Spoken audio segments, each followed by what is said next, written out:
แต่มี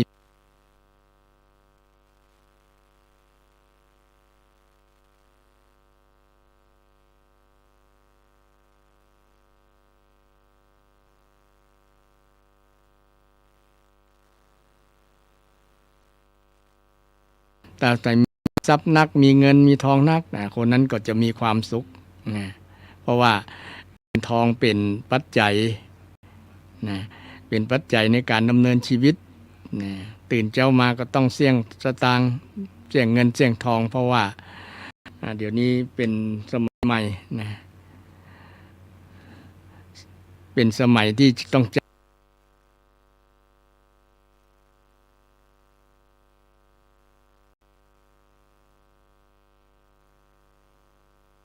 ้เงินใช้ทองนะก็ได้หันชัดว่าความสุขของฆราวาสนั้นอยู่ที่มีเงินมีทอง แต่บางคนก็มีศีลแต่ก็บ่มีความสุขก็มีนะคนเช่นคนที่ทำถูกต้องที่ผิดกฎหมายผิดศีลธรรมถึงจะร่ำรวยมีเงินทองนักแต่ว่ามันการประกอบอาชีพนั้นมันผิดนะอันนี้ก็เป็นสาเหตุที่จะทำให้เป็นทุกข์กับทรัพย์ที่ได้มานะอาจจะโดนยึดนะอายัดทรัพย์นั้นนะเพราะว่ามาด้วยบ่ถูกต้องนะมาด้วยบ่ถูกต้องถึงจะไรก็คนก็ต้อง คนก็ให้ความสำคัญเรื่องเงินเรื่องทองอยู่แล้วถือว่าเงินเป็นพระเจ้า เงินคือพระเจ้านะเงินคือพระเจ้านะ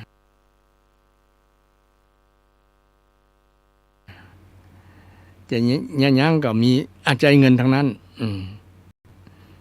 แต่เงินนั้นก็อย่างที่ว่าต้องใจให้เป็นนะต้องใจให้เป็นถ้าใจบ่จ้างแล้วจะมีโทษในภายหลังนะดีเป็นได้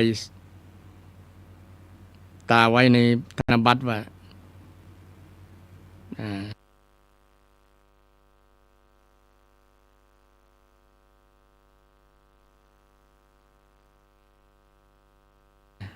เป็นสิ่งที่ใช้ชำระหนี้ได้ตามกฎหมายเป็นสิ่งที่ชำระหนี้ได้ตามกฎหมายเพิ่นเขียนไว้นะธนบัตรนี่เป็นสิ่งที่ชำระหนี้แสดงว่าเปิ้นพิมพ์ออกมาเปิ้นทำออกมาเพื่อไปชำระหนี้นะเป็นตัวแทนของการไปจับจ่ายใช้สอยนั่นเองนะ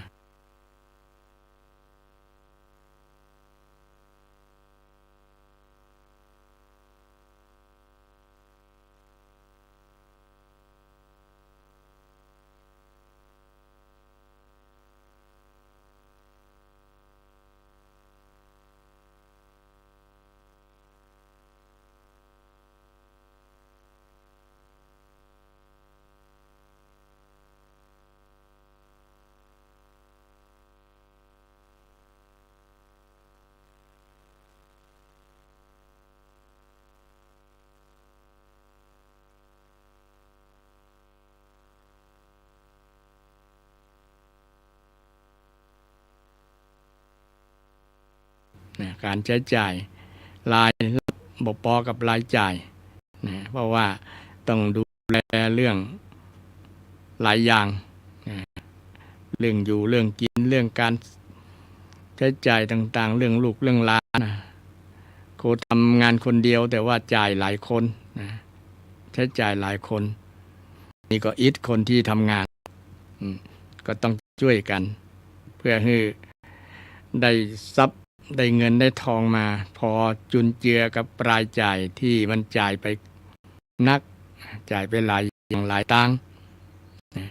ยิ่งคนเป็นพ่อเป็นแม่เนี่ยเนาะผู้ ผู้ที่ ผู้ที่เป็นพ่อเป็นแม่เนี่ยจะหู้ดีเป็นหัวอกเป็นผู้ที่มีประสบการณ์ต้องจ่ายอันอย่างพ่องยิ่งมีลูกหลานนักก็ต้องจ่ายนักช่วงที่ลูกหลานเทอมเปิดโรงเรียนก็ต้องควักสตางค์นักหลายโดยเฉพาะขาวชุดนักเรียนเปิดเทอมแล้วก็ต้องจ่ายค่าเทอมให้ลูกให้หลาน ยิ่งโรงเรียนที่เปิ้นดังๆก็ต้องจ่ายแปลงน้อยนะกล้าลดกล้าทำกล้าหลายๆอย่างกล้าอยู่กล้ากินกล้าห้องพักนะถ้าเป็นห้องพักนะยิ่ง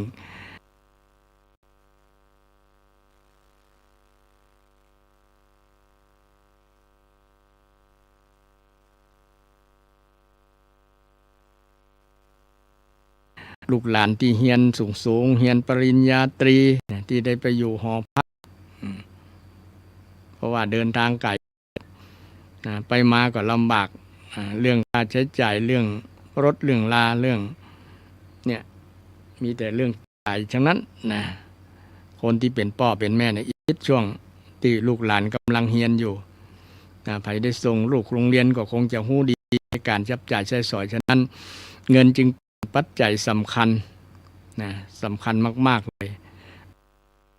บางคนเครียดนะบ่มีเงินจะส่งลูกไปเรียนหนังสือลูกหลานไปเรียนหนังสือก็เครียดนะเงินบ่มีเงินที่จะจับจ่ายใช้สอยค่าครองชีพเรื่องอาหารการกินการอยู่การกินคาบนั้นจะทั้งบ่มีเงินที่จะไปทำบุญมีแต่เรื่องรายจ่ายทั้งนั้นถ้ามีเงินแล้วมันก็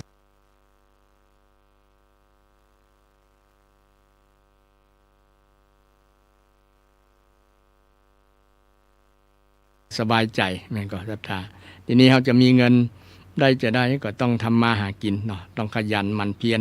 ตามหลักธรรมคำสอนที่พระเจ้าได้สอนไว้นะต้องหมั่นขยันต้องรู้จักบริหารเงินนะต้องรู้จักหาเงิน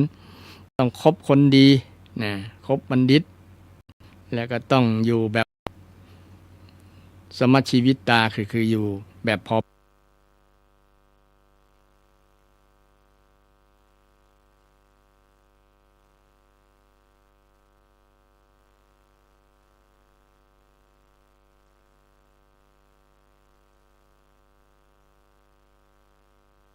คำสอนทางพุทธศาสนาที่เจ้าได้สอนไว้นะฉะนั้นถ้าหากเราอยากจะมีความสุขกับการใช้เงินการมีเงินก็ต้องบริหารช่างบริหารเป็นถ้าบริหารบ่จ้างบริหารบ่เป็นก็จะเป็นทุกข์นะเป็นทุกข์เป็นหนี้เป็นสินนะซึ่งก็จะเข้าในหลักที่ว่าความสุขอันเกิดจากการบ่มีหนี้ การมีหนี้ก็เป็นทุกข์บ่เป็นสุขเลยนะนอนก็บ่หลับมือเกยหน้าผากหูจะเสาะหาสตังค์ทางใดมาบริหารเป็นหนี้เอาใจหนี้อนาคตใจเงินอนาคตนะใจเงินอนาคตเพิ่นจะให้มีตังใดได้คว้าได้ก็คว้ามาหมดนะเพิ่นให้กู้ก็กู้มาหมดตั้งในระบบนอกระบบก็ตามนี่ก็ต้องรู้จักในระบบนอกระบบก็ตามถ้าบริหารเป็นแล้วก็ต้องมันก็จะตัดปัญหาเรื่องรู้จักความการบริหารเงินนะถ้าบริหารเป็นแล้วก็มันก็จะตัดปัญหาเรื่องความเป็นหนี้เป็นสินถึงวันนี้คนเป็นหนี้เป็นสินนักยิ่งรัฐบาลเนี่ยไปกู้เดี๋ยวนี้เปิ้น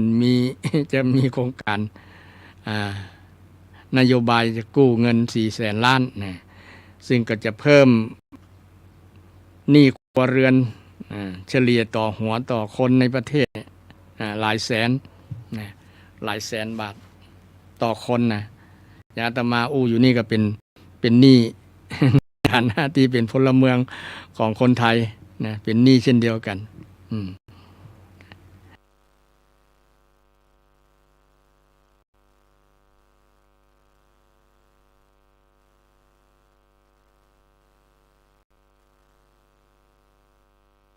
เป็นหนี้ยิ่ง ยิ่งเศรษฐกิจบ่เนี้ยนะครับยิ่งทำให้เป็นหนี้เพิ่มเรื่อยๆนะรายรับบ่พอกับรายจ่ายนะข่าวเกี่ยวกับเรื่องการรายจ่ายเกี่ยวกับเรื่องไฟฟ้าเนาะที่ ตังหลวงไฟตังหลวงที่เฮาหันกลางถนนกลางตังเลยเนาะทั่วทุกที่ทุกแห่งไฟกิ่งไฟอย่างกระตามพวกเนี้ยนะก็ต้องได้จ่ายโดยบ่ฮู้ตัวนะเพิ่งมาฮู้เมื่อบ่กี่วันมานี้ว่าเราต้องจ่ายค่าไฟหลวงตัวรัฐบาลก็พักคือเป็นประชาชนต้องจ่าย ต้องจ่ายบินใน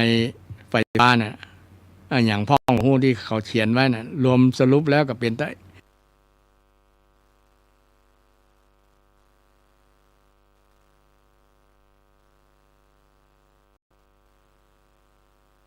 นี่ร้อยนี่พันเท่านี้หมื่นนะคนที่จ่าย ครอบครัวที่ใช้ไฟฟ้าก็เสี่ยงนักมีเครื่องความสะดวกมีเครื่องไฟฟ้าพัดลมตู้เย็นทีวีแอร์สปะอย่างที่จะอำนวยความสะดวกอำนวยความสบายก็เป็นเงินเป็นทอง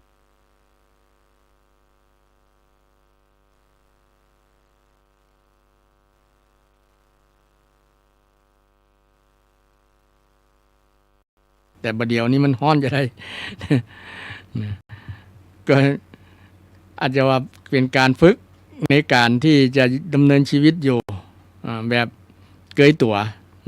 เกยเย็นแล้วมันบ่ถูกมัน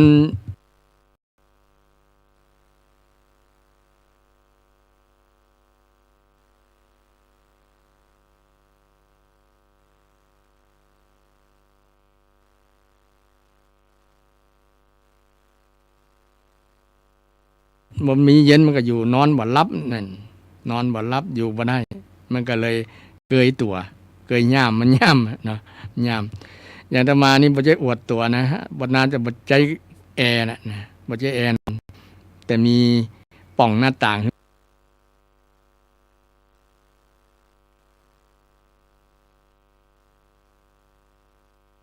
เกิดความเครียดเกิดความทุกข์เกิดความบ่สบายใจบ่ม่วนใจอึดอัดคัดเครืองเพราะว่ามีหนี้มีสินนักคนมีปัญหาเรื่องเนี้ยส่วนนักส่วนหลายเกี่ยวกับเรื่องหนี้เรื่องสินบ่ฮู้จะไปยิบยืมที่ไหนไปเซาะที่ไหนยิ่งทำมาหากินก็ฝืดเครื่องเนี่ยก็ต้องรู้จักมัธยัสถ์ประหยัดประหยัดเท่าที่การประหยัดส่วนหนึ่งก็ใช้ความอดทนอดเอาเนาะคนแต่ก่อนมีความอดทนอดทนอดกั้นอดอดเอาคนบัดเดียวบ่ค่อยอดตัวใดฮ้อนนักก็หาอย่างมาบำรุง เช่นน้ำแข็งเนี่ยน้ำแข็งเนี่ยบางคนกินถ้าบ่ได้กินน้ำแข็งเนี่ยรู้สึกว่ามันชีวิตบ่มีความสุขเลยจริงทางในร่างกายของคนเรามันฮ้อนสถานมันฮ้อนแต่เอาความเย็นเข้าไปแล้วมันจะมีปฏิกิริยาต่อกันธาตุไฟก็จะต้องทำงานนักเห็นไหมทำงานนักเห็นควรจะกินน้ำบ่ได้น้ำถ้าเป็นน้ำเย็นก็น้ำเย็นในอย่างก็ในโถในหม้อดินแต่ก่อนเพิ่นมีภูมิปัญญาเอาหม้อดินมาใส่น้ำไปใส่ในหม้อดินมันจะเย็นโดยธรรมชาติเย็นโดยธรรมชาตินี้ร่างกายมันจะบ่ปรับอย่างนักแต่นี่เย็นเกินเย็นจน เย็นจนมือกระด้างจนตั้งในเราจะสังเกตว่าถ้ามันเย็นจริงๆเนี่ยตั้งอาหารมันจะเป็นขึ้นเป็นไข่เป็นอย่างอาหารที่หน้าหนาวเนาะถ้ามีอากาศที่มันต่ำลงมันเย็นลงเนี่ยจะมีไข่มีอย่างโดยเฉพาะพวกมันเนี่ยถ้าเอากินเย็นไปนะมันจะลักษณะนั้นทั้งใน มันจะปรับธาตุไฟมันจะทำงานนักนี่ก็ต้องปรับตัวเก่าจริงมันเป็นโรคอุปทานว่าถ้าเย็นแล้วมันม่วนใจ นะรู้สึกว่าสบายนะ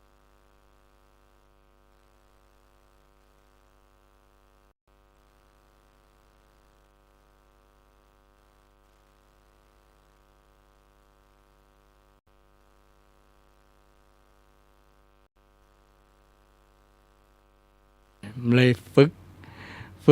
ร่างกายให้มันต้องอาการต้องการความของเย็นเย็นของเย็นเย็นมันก็เลยเป็นการฝึกให้คนมาอดทนอย่างฮ้อนน้อยก็เป็นตุกละนะเป็นตุกอันนี้อาตมากับจีอวดเช่นเดียวกันนะบ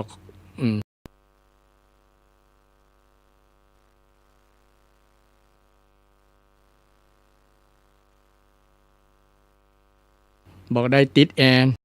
บอกได้ใช้แอร์เลยอยู่ที่เพราะว่าส่วนหนึ่งนั้นก็ที่ว่านะบอกเป็นการบอกทำบอกเป็นการฝึกตนให้มันบอกอดทนต้องอดทนต่อธรรมชาติ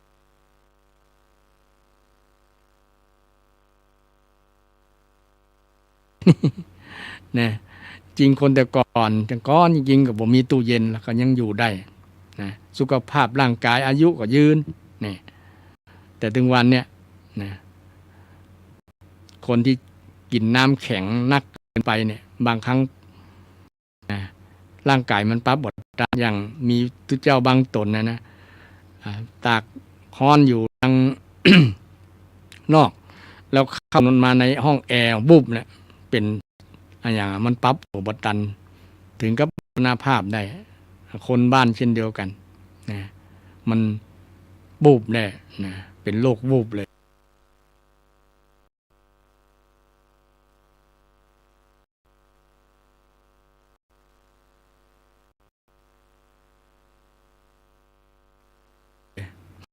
เพราะว่าร่างกายมันปรับสภาพบดันมันฮ้อนแล้วก็มาเย็นบุบเนี่ยห้องว่าร่างกายสันดาบกันอันนี้ก็โอ้สถาพิจารณามันแป้นแต่ก็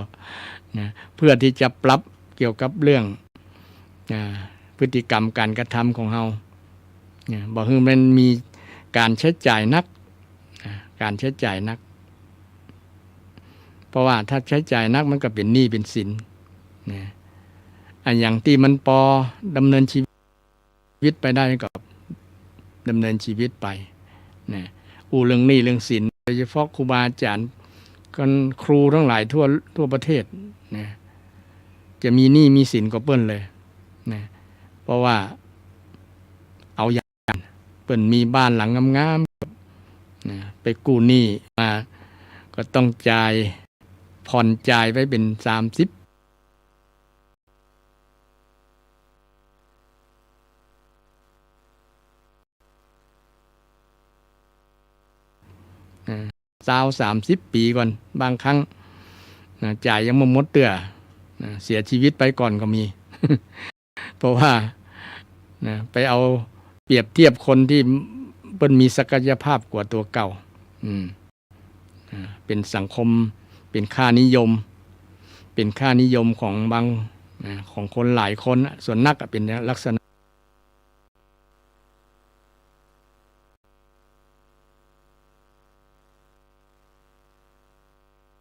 เป็นหนี้เป็นสินนักเป็นหนี้เป็นสินนักบางครั้งแทบเป็นบุคคลล้มละลายเลยนะมีหนี้มีสินท่วมตัวหนี้สินท่วมตัว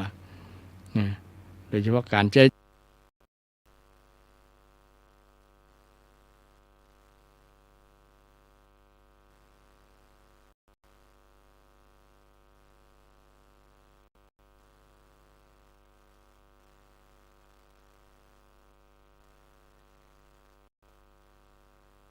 เพราะว่าเขาเป็นครูผู้นำจิตวิญญาณเนาะในการที่จะสอนการสอนคนก็บ่ต้องยากนะในการเป็นอยู่นี่แหละในการดำเนินชีวิตเนี่ยเป็นการสอนที่ดีสอนที่ดีบ่ต้องใจกำนักแค่ใช้ชีวิตแบบพอเพียงนี่แหละแบบพอเพียงตามคำสอนทางพุทธศาสนาตามหลักคำสอนทางพุทธศาสนาก็จะเป็น หลักหนึ่งที่จะทำให้บ่เป็นหนี้เป็นสินนะถ้าบ่เป็นหนี้เป็นสินแล้วจะม่วนอกม่วนใจมีความสุขที่พุทธเจ้าได้ตรัสไว้ว่าอินาทานังทุกขังโลเกความเป็นหนี้เป็นทุกข์ในโลก นะความเป็นหนี้สินเป็นทุกข์ในโลกและแม้แต่คนที่จะไปบวชนะคนที่จะไปบวชเป็กเป็นตุเจ้าเนี่ยพระครูสวดก็ถามว่าอนะโนสิท่านเป็นหนี้ไหม เป็นหนี้มาหรือนะก็ต้องตอบว่านัตถิทันเตนัตถิพันเตก็คือบ่ใช่ครับนะบ่เป็นหนี้นี่ถ้าเป็นหนี้นี่บวชบ่ได้แหละนี่เป็นหลักทางวินัยทางในหลักพุทธศาสนาใครจะบวชเป็นหนี้เป็นสินเปิ้นก็บ่ฮื้อบวชนะ บวชลบหนี้ลบสินก็บ่ได้นี่ผิดหลักวินัยนี่จะบวชบ่ถูกต้องตามหลักวินัยเป็นอันตรายิกธรรมเนี่ยอันตรายที่การบวช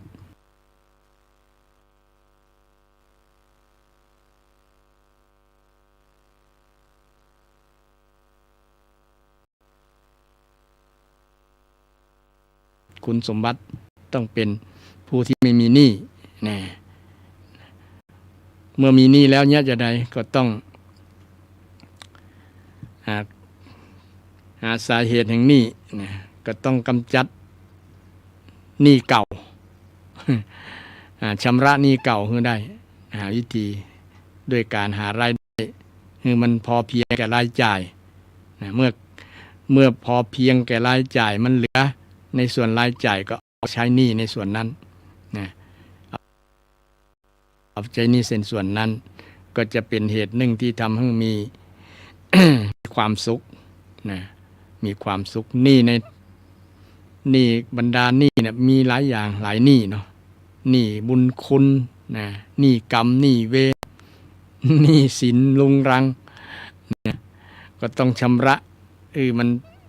ทีละอย่างมัน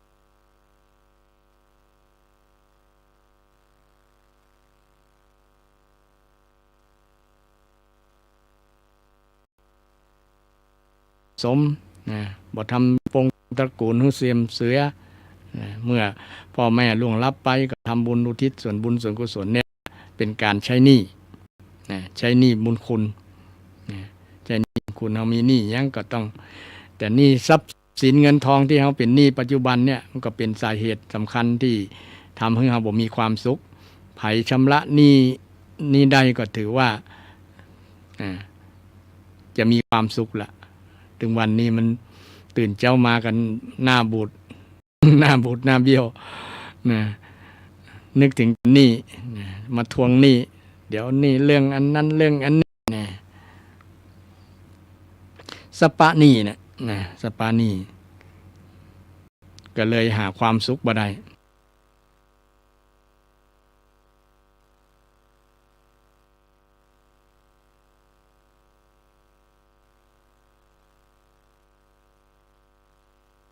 ถ้าอยากจะมีความสุข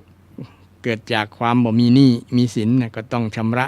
ให้มันหมดมันเสี่ยงหาวิธีอย่างน้อยก็ต้อง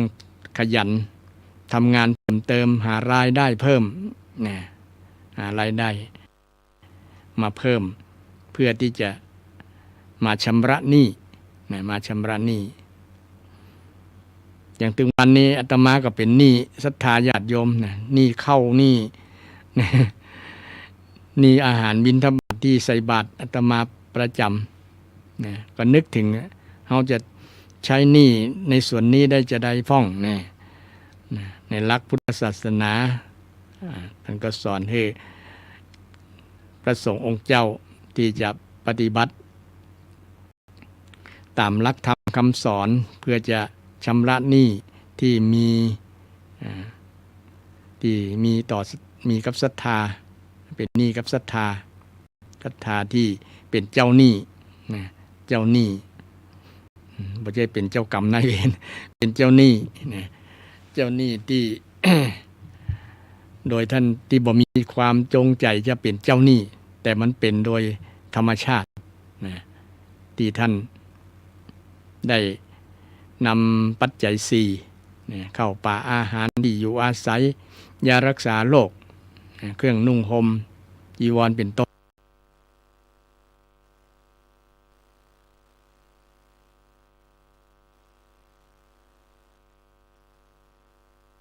ศรัทธาประสงค์ก็ต้องปฏิบัติขัดเกลานะฝึกหัดขัดเกลากิเลสนะได้บรรลุธรรมได้บรรลุธรรมได้หมดกิเลสหมดความโลภความโกรธความหลงที่มีอยู่ในจิตใจนี่ก็เป็นการตอบแทนเป็นการชำระหนี้ให้กับศรัทธาก็จะได้อานิสงส์ได้มวลอกมวลใจว่าเรามีตนบุญนาบุญอยู่ที่ได้มาถวายการอุปถัมภ์ประถากตึงวันนี้ก็เปิงอกเปิงใหญ่มีความสุขศรัทธาก็จะได้มวลอกมวลใจกราบไหว้โดยสนิทใจที่มีพระสงฆ์องค์เจ้าและนึกถึงคุณ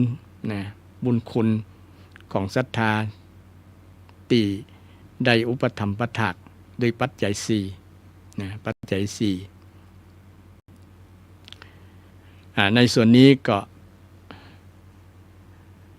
เป็นหลักคำสอน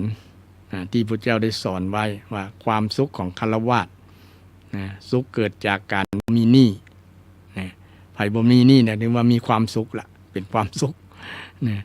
เป็นความสุขของศรัทธาญาติโยมฉะนั้นไผ่รู้ตัวว่าเป็นหนี้ก็ขอชำระหนี้ให้หมดมีหนี้ตั้งใดก็ชำระหนี้เสี่ยงเพราะว่าการเป็นหนี้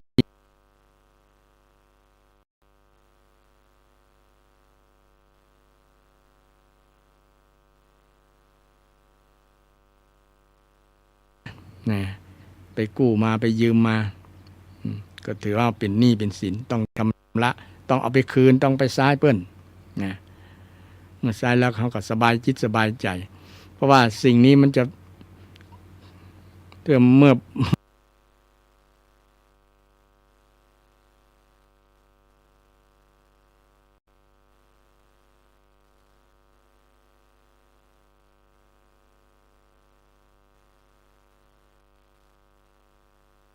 ต่อในภพหน้าแหมชาติหน้าแหมบ่มีเสี่ยงเราต้องใจงดในชาตินี้ในชาตินี้ถึงจะเป็นเหตุนำมาซึ่งความสุขได้ถ้าบอกยังมีหนี้อยู่บ่เสี่ยงบอกว่าจะเป็นหนี้อย่างทำให้มันเสี่ยงในณปัจจุบันเนี่ยชาติปัจจุบันถึงจะมีความสุขเพราะฉะนั้น ในหลักของความสุขของฆราวาสเนี่ยก็มีอยู่ว่าสุขเกิดจากการมีทรัพย์สินสุขเกิดจากการใช้เงิน หรือข้ามขั้นไปหน่อยสุขเกิดจากการใช้เงินใช้ทรัพย์สินอันนี้ชัดเจนแหละเวลาเราไปกาดไปลีเนี่ย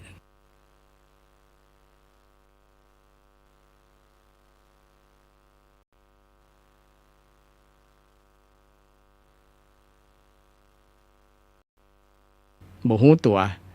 ยิ่งเดี๋ยวนี้ยิ่งมีอันอย่างมันจ่ายทางโทรศัพท์ทางอย่างก็เป็นว่าภาษาธนาคารเปิ้นห้องอย่างจ่ายทั้ง ATM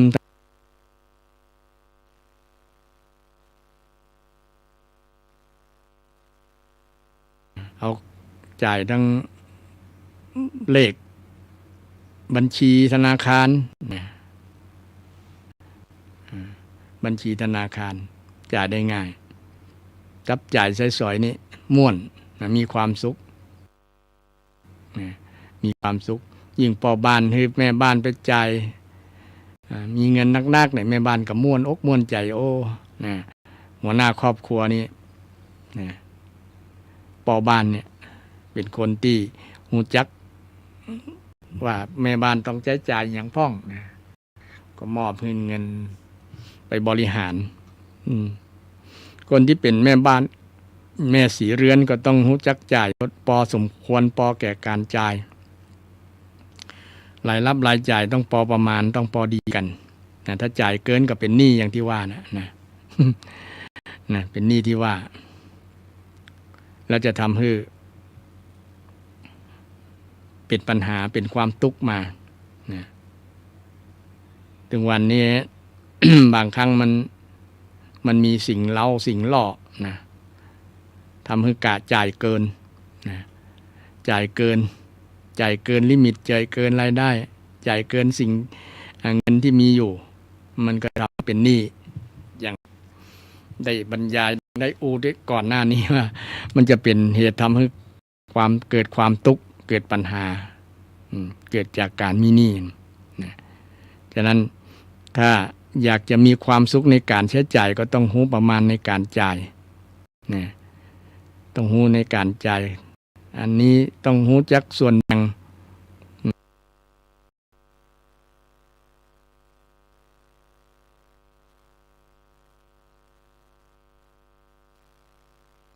เรื่องการศึกษาของลูกจ่ายเรื่อง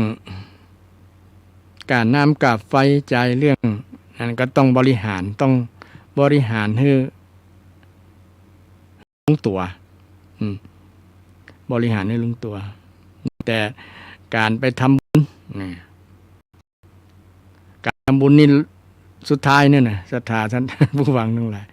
ก็ต้องเหลือเงินที่จะทำบุญแต่ไปทำบุญนักก็จะเป็นหนี้เห็นละต้องทำพอดีเนอะอันนี้บ่ได้สนับสนุนศรัทธาทำบุญเกินตัวไปมีที่กำลังทำต่อได้ก็ทำตามกำลังที่ว่าทำตามกำลังศรัทธาทำตามกำลังศรัทธามีอยู่ในการบริหารเงินในอันดับสุดท้ายเนี่ยเอาไปทำบุญเอาไปอุปถัมภ์ถากอุปถัมภ์ถากปัจจัย4แก่พระสงฆ์ถวายพระทหารนี่เป็นต้นเป็นการทำบุญส่วนหนึ่งแต่อย่าไปทำเกินกำลังเราทำแล้วเป็นหนี้ก็บ่ได้บุญเนี่ยศรัทธาเราจะเป็นทุกข์ใจละต้องมาใช้หนี้เนี่ยต้องบริหารเงินให้ถูกต้องจ่ายเงินมันมั่วจริงนะมันมีความสุขนะได้จ่ายเงินโดยเฉพาะแม่บ้านเนี่ยนะเวลาจ่ายเงินจ่ายนั้นจ่ายนี่ม่วนจ่ายจนบางครั้งเพิ่นเอาบินมาพอโอ้ตกใจนะเพราะว่าหันอันนั้นกับใครได้หันอันนี้กับใครซื้อนะใช้จับจ่ายใช้สอยมันก็เลยเกินรายเงินเฮาที่มีอยู่นะเกินเงินเฮาที่มีอยู่ก็เลยบ่ม่วนเพราะว่ามันเป็นหนี้แล้วล่ะติดลบต้องจ่ายพอดีมันถึงจะม่วนนะพอดีที่เฮามีอยู่ที่เฮามีเงินอยู่พอดีคือพอเพียงพอดีพอเพียงพอประมาณที่เฮาจะจับจ่ายใช้สอยถึงมีความสุขได้นี่วันนี้เรื่องความสุขของเป็นคนบ้านที่เพิ่นฮ้องว่าคารวาสผู้ครองเรือนหรือศรัทธาญาติโยมนั่นแหละความสุขเกิดจากการมีทรัพย์ความสุขเกิดจากการบริหารการจับจ่ายใช้สอยและความสุขเกิดจากการบ่มีหนี้อันสุดท้ายความสุขเกิดจากการกระทำของเฮาเนี่ยแบบบ่มีโทษอนวัชสุขนะสุขเกิดจากการกระทำของเฮาการกระทำของเฮาเนี่ย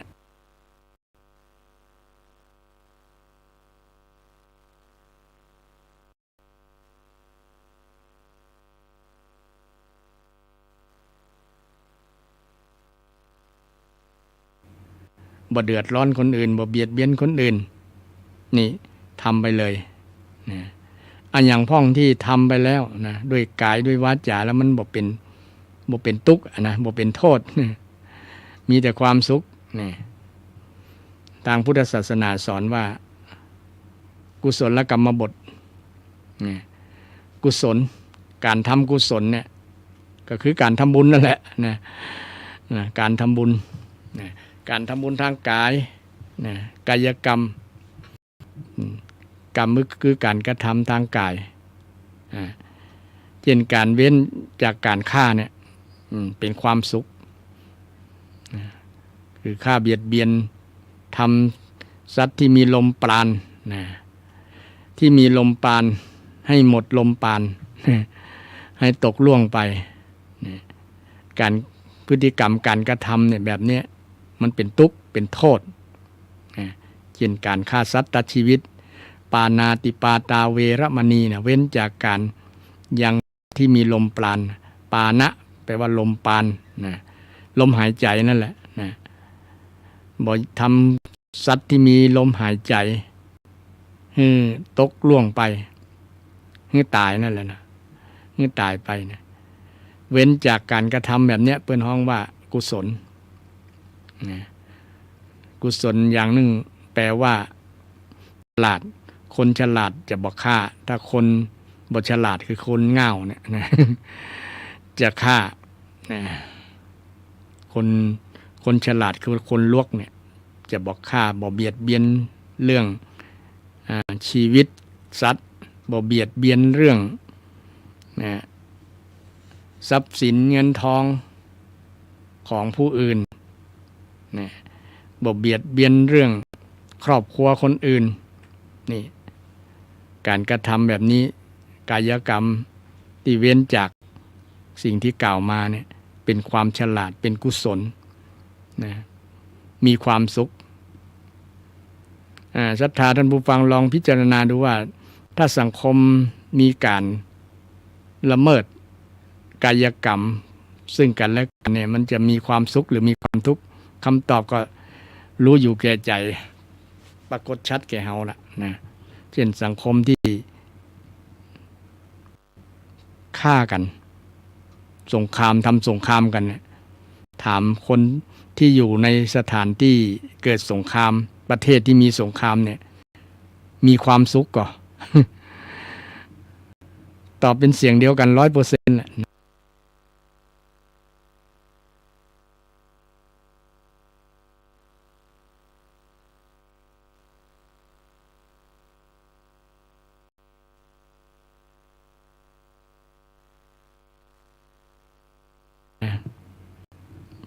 มันบ่ม่วนมีแต่หวาดระแวงกลัวนะมีแต่ความทุกข์ทั้งนั้นอ่ะเพราะว่าคนที่อยู่ในประเทศอยู่ในเขตในที่แห่งนั้นมันจะหวาดระแวงกลัวนะนอนก็บ่หลับกินก็บ่ล้ำเพราะว่าการกระทำของคน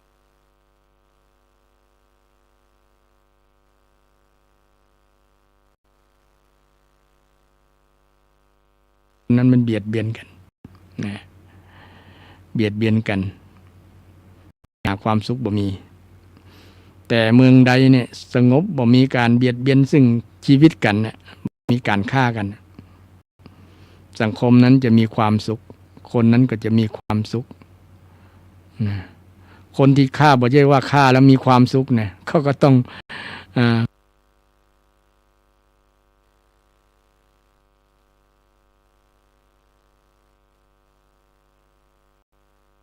ชีวิตนี่ตกล่วงไปนี่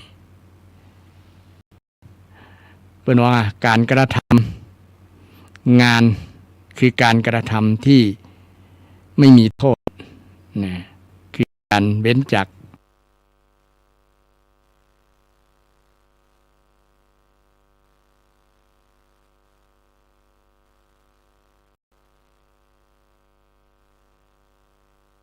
ผลจากฆ่ามันมาจากที่ไหนมาจากความโกรธบันดาลโทสะนี่เนาะความโกรธความบ่พอใจเนี่ยการคัดประโยชน์กันหมดนี่แหละทำให้เป็นเหตุทำให้คนฆ่ากัน และก็มาจากความเข้าใจผิดกันเช่นเดียวกันก็เป็นสาเหตุหนึ่งทำให้เกิดการฆ่ากันเราจะได้หันข่าวตึงวันน่ะเนาะศรัทธาข่าวถึงวันข่าคนฆ่ากันเนี่ยนะในเมืองไทยเขาเลยแหละนะ เปิดในทีวีดูข่าวในทีวีเนี่ยมีเรื่องฆ่ากันเรื่องสูญเสียชีวิตกันมาจากต้นกำเนิดจริงสาเหตุจริงๆมาจากโลภะโทสะโมหะนี่แหละโดยเฉพาะบันดาลโทสะนะโขดเปิ้นจะเอาชีวิตเปิ้นการพฤติกรรมการกระทำแบบนี้มันจะหาความสุขบ่ได้หาความสุขบ่ได้ว่าอื่นไปแม้แต่สัตว์เดรัจฉานต่างๆถ้ามันมีการ ประทะกันจะฆ่ากันนะ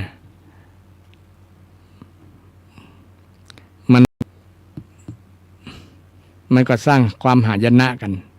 นะ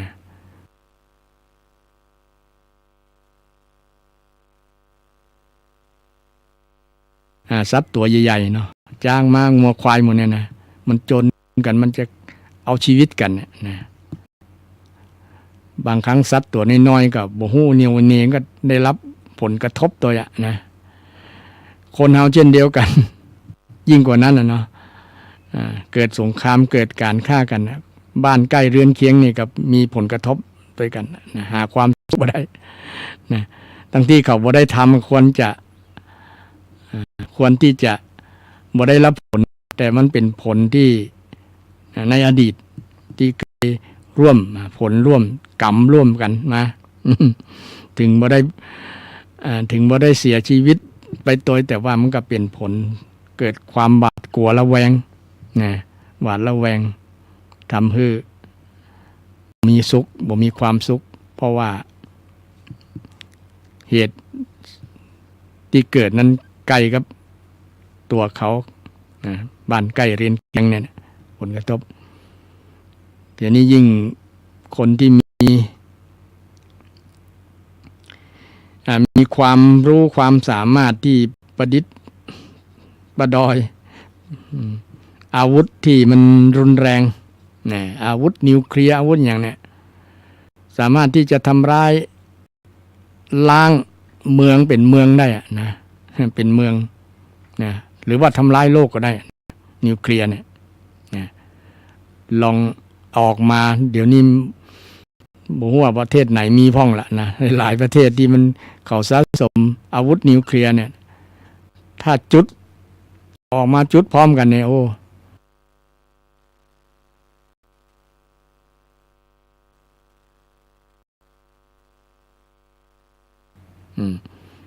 จากการพฤติกรรมที่ทำให้แล้วเป็นมีโทษนะพฤติกรรมแล้วทำให้มีโทษเนี่ยมันหาความสุขบ่ได้พฤติกรรมที่ทำแล้วมีโทษหาความสุขบ่ได้ฉะนั้นความสุขของคนเฮาถ้าทำมาอย่างก็ตามที่มันทำไปแล้วบ่มีโทษนั่นแหละเป็นความสุขนะเช่นการฆ่ามีโทษก็ตอบเป็นเสียงเดียวกันว่ามีโทษแน่นอนมีโทษมีความหายนะมีอย่างหลายๆอย่างเกิดขึ้นมีผลกระทบที่เลวร้ายนะมีความสูญเสียนับนาประการฉะนั้น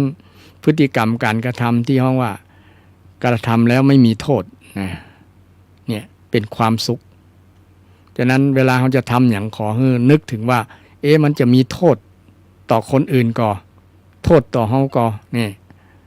ถ้านึกแบบนี้แล้วทำไปแล้วจะเป็นผลดีคือเราจะมีความสังวรระวังบ่ให้เกิดโทษเกิดทุกข์เกิดเพศภัยต่างๆกับคนอื่นกับตัวเฮาตัวเช่นที่ยกตัวอย่างว่าพฤติกรรมที่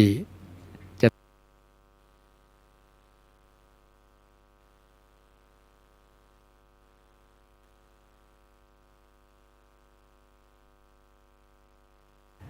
แต่ที่อยู่เบื้องหลังที่ทำให้เกิดโทษก็โทสะโมหะโลภะโทสะโมหะนี่แหละทำให้เป็นโทษทำให้คนฆ่ากันทำให้คนฆ่ากันคนฆ่า มาจากบันดาลโทสะก็มี มาจากความหลงความเข้าใจผิดก็มีเช่นพระองคุลิมานเนี่ยเข้าใจผิดว่านะไปฆ่าตัดมือแล้วจะได้ จบการเรียนรู้จบปริญญาจบวิชาที่สูงเลิศนี่เข้าใจไปหลงไหลไปหลงพิษนะการหลงพิษนี่ทำให้เกิดการไปเบียดเบียนชีวิตคนได้ถึงเกือบ1,000 คนนะสมัยก่อน1,000 คนนักนะศรัทธานี่บางคนก็หลงไหลหลงเมาในเรื่องเพศเรื่องไว้นี่ก็ทำให้การฆ่ากันได้เนาะเช่นคนที่คลั่งไคล้เรื่องการเป็นคู่ครองนะไปแย่งคู่ครองกันเนี่ยไปหลงเมาในสามีในภรรยาคนอื่นในลูกเมียคนอื่นนี่เมื่อผิดหวังก็บ่สมหวังหรือว่าคนที่ถูกกระทำว่าถูกหลอกก็จะใช้วิธีการประหัตประหารฆ่ากันนี่ก็มีในข่าวเกือบทุกวันแม้แต่ลูกหลานฆ่าพ่อฆ่าแม่เนี่ยก็มาจากการเผลอสติคือบ่มีสติว่าบ่ระลึกบ่ได้ว่าคนนี้พ่อคือแม่นะเมายาบ้านะเมาสิ่งเสพติดนะสิ่งเสพติดทั้งหลายที่มึนเมาทำให้สมองมันบ่ทำงานความระลึกรู้ตัวสติระลึกรู้ตัวมันบ่มีนะมันก็เลยฆ่าพ่อฆ่าแม่ได้ฆ่าคนที่ฮักได้นะนี่ก็มาจากกิเลสนั่นเองนะความขาดสติความหลงนะความหลงความมัวเมาสิ่งเหล่านี้นะเป็นต้นเหตุทำให้พฤติกรรมการกระทำแล้วมีโทษนะถ้าใครที่อยากจะมีความสุขก็ต้องละเว้นสิ่งเหล่านี้นะละเว้นโดยเฉพาะคฤหัสถ์ญาติโยมทั้งหลายอยากจะมีความสุขก็ทำดีเป็นว่าทำดีกายกรรมดีวจีกรรมดีเนี่ยทำไปเถอะบ่เบียดเบียนไผบ่เดือดร้อนไผบ่มีโทษทำแล้วบ่มีโทษบ่เดือดร้อนไผพฤติกรรมการกระทำกรรมกรรมจาเนี่ยทำไปแล้วไปแล้วบ่เดือดร้อนไผก็จะเป็นเหตุหนึ่งที่มันมีความสุขถึงวันนี้บางครั้งเนี่ยพฤติกรรมการกระทำของคนเนี่ยบ่นึกถึงคำสอนพระพุทธเจ้าหรอกนะหลักอยากมีสุขแหละพฤติกรรมการกระทำมันย้อนแย้งในคำสอนพระพุทธเจ้านะมันก็เลยมีทุกข์มีความวุ่นวายมีปัญหาต่างๆตัวมานักหลายฉะนั้นในฐานะชาวพุทธก็ควรระลึกนึกว่าคำสอนของพระพุทธเจ้าเนี่ยสอนว่าอยาก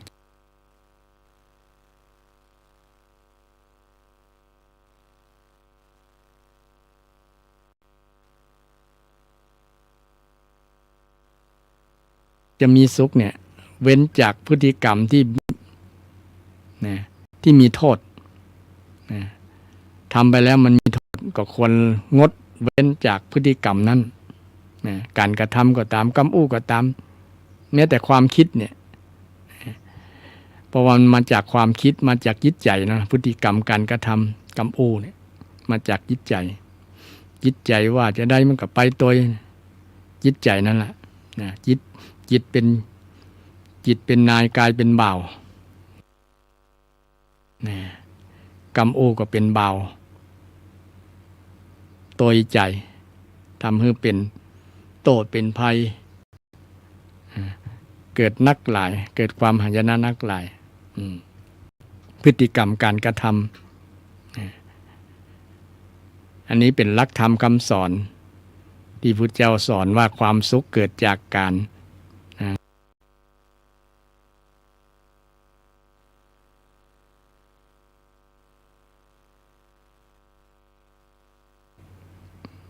งดเว้นเรื่องมิจฉาชีพเนี่ยเดี๋ยวนี้ก็มีนักมีหลายหลอกได้ถึงทุกคนทุกเพศทุกวัยแม้แต่พระสงฆ์องค์เจ้ามันก็บ่ละเว้น ถูกหลอกได้นะโดยพวกสแกมเมอร์พวกนี้นะพฤติกรรมเนี่ยมันยังคิดว่าเป็นความสุขนะมันเป็นวิธีได้เงินง่ายๆแต่บ่ฮู้ว่าอันนั้นแหละเป็นเหตุทำให้เป็นโทษ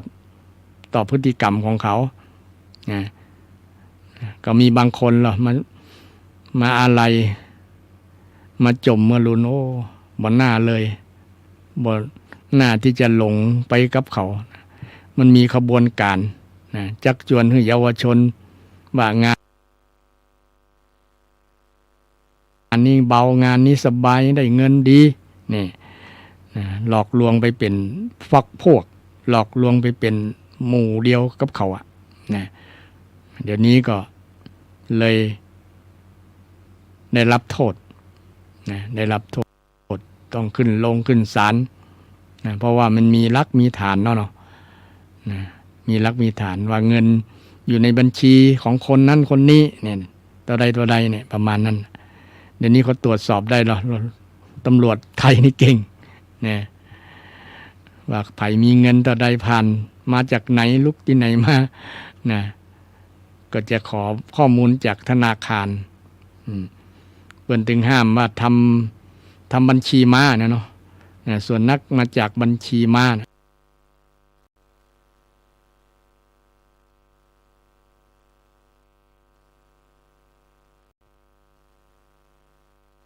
เปิดเพื่อที่จะรับรองเงินสีเทาอะเนาะเงินที่ได้มาด้วยมิจฉาชีพนะทำให้เกิดความเดือดร้อนเมื่อรุนนะอยู่ในคุกในตารางในคอกในตารางก็มีนักพลที่นะหลงตัวลืมตัวไปนะเพราะว่าคิดว่ามันได้เงินง่ายนั่นแหละนะมานึกถึงหัวอกคนที่เป็นเจ้าของเงินเนี่ยเขาถูกหลอกโดยเฉพาะ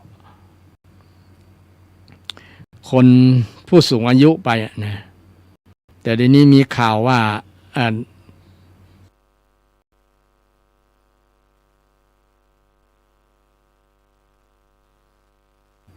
เป็นเจ้าหน้าที่ตำรวจนะอ้างว่ามันเซาะข้อมูลกับเราว่ายายหลานยายชื่อนี้ใช่ไหมนะยายก็ตอบว่าแม่นละนะชื่อนี่นะสมมุติว่าชื่อเอเนาะนะหลานยายชื่อเอไหมแม่นแล้วเป็นหลานยายไปนะไปทำผิดกฎหมายนะมียาเสพยาบ้าอยู่นั่นนะอยู่ในรถเครื่องรถยนต์นะรถเครื่องพอดีรถเครื่องไปฉลับอย่างนั้นนะยายก็เลยตกใจแม่นแต่ว่าเนี่ยแม่นแต่ละทีนี้ตำรวจก็พิจารณาแล้วว่า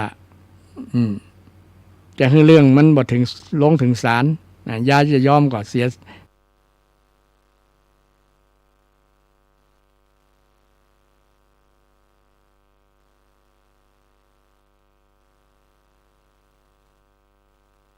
มีลูกสาว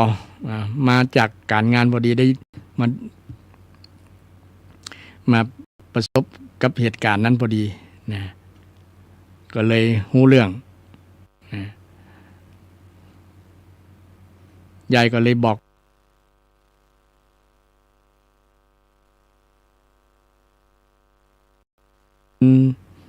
เกี่ยวกับมาปิดปากบอกให้เรื่องมันบานปลายบอกให้เรื่องมันเกิดขึ้นเนี่ยมันจบแค่นี้เนี่ยแล้วลูกสาวก็ว่าไอ้นั้นก็อยู่ที่ทำงานนั่นเหรอนะไอเอเนี่ยนะก็โทรศัพท์กันเมื่อกี้เนี่ยนะพอลูกสาวแบบนี้คนที่แกล้งเป็นตำรวจนั่นก็นะ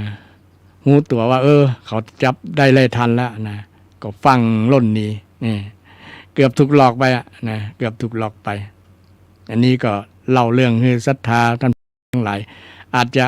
ประสบกับสิ่งเหตุการณ์แบบนี้เนาะอ้างเป็นเจ้าหน้าที่พ้องอ้างเป็นเจ้าพนักงาน อ้างเป็นคนทำงานธนาคารพ่องนะ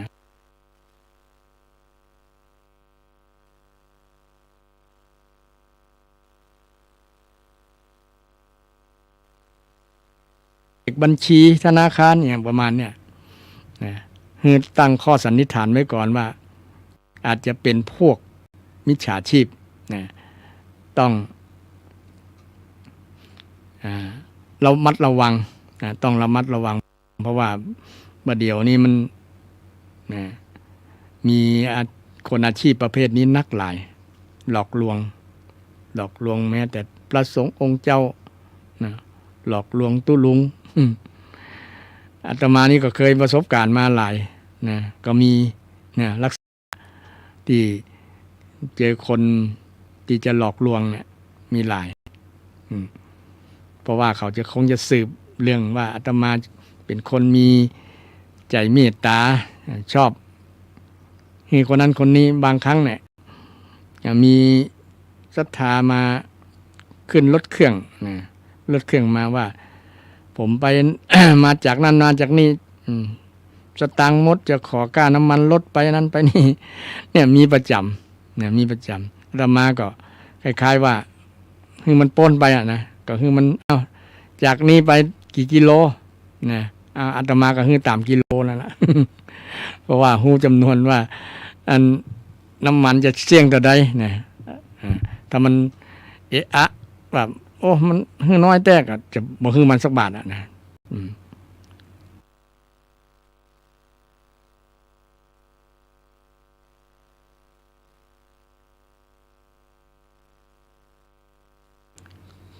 เพราะว่าอาตมาในธรรมะให้มันฟังนะการทำอาชีพแบบนี้มันบ่ดีนะโยมเนอนะมันเป็นมิจฉาชีพเนอนะ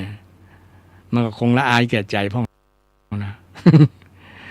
นี่ดีเนาะจะไปสวกคือมันอย่ามันจะทำร้ายร่างกายมันแนะนำมันเนาะ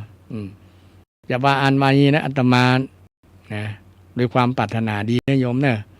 นะมือก็มี2 มือนะสมองก็มี1 สมอง2 มือนะมีเท้ามีตีนมีอวัยวะครบถ้วนบริบูรณ์นะทำมาหากินแบบสุจริตดีกว่าเนอะนะก็สอนบางคนก็เอาสถาบันอันนั้นอันนี้มาอ้างนะมาขอบริจาคนะมีทั้งนั้นศรัทธามีหลากหลายนะหมู่มิจฉาชีพทั้งหลายนะแต่ถ้าไป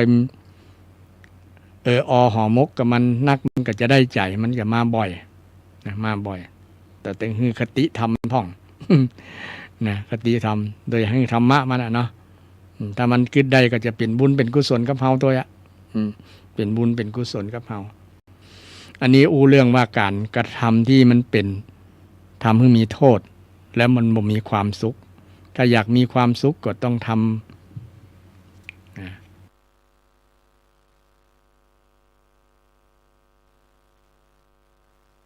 ำดี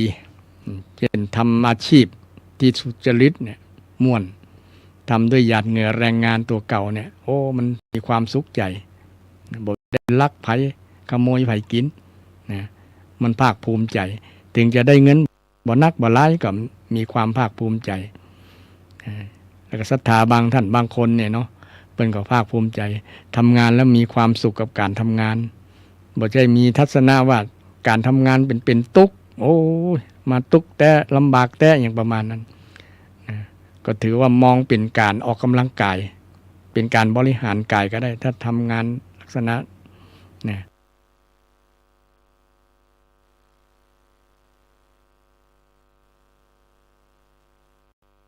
แง่นี้มันก็จะบ่เป็นทุกข์กับการทำงานละแต่ส่วนคนส่วนนักส่วนหลายว่าเป็นทุกข์เนี่ยมองในแง่มีทัศนะกับการทำงานนะว่าเป็นทุกข์นะ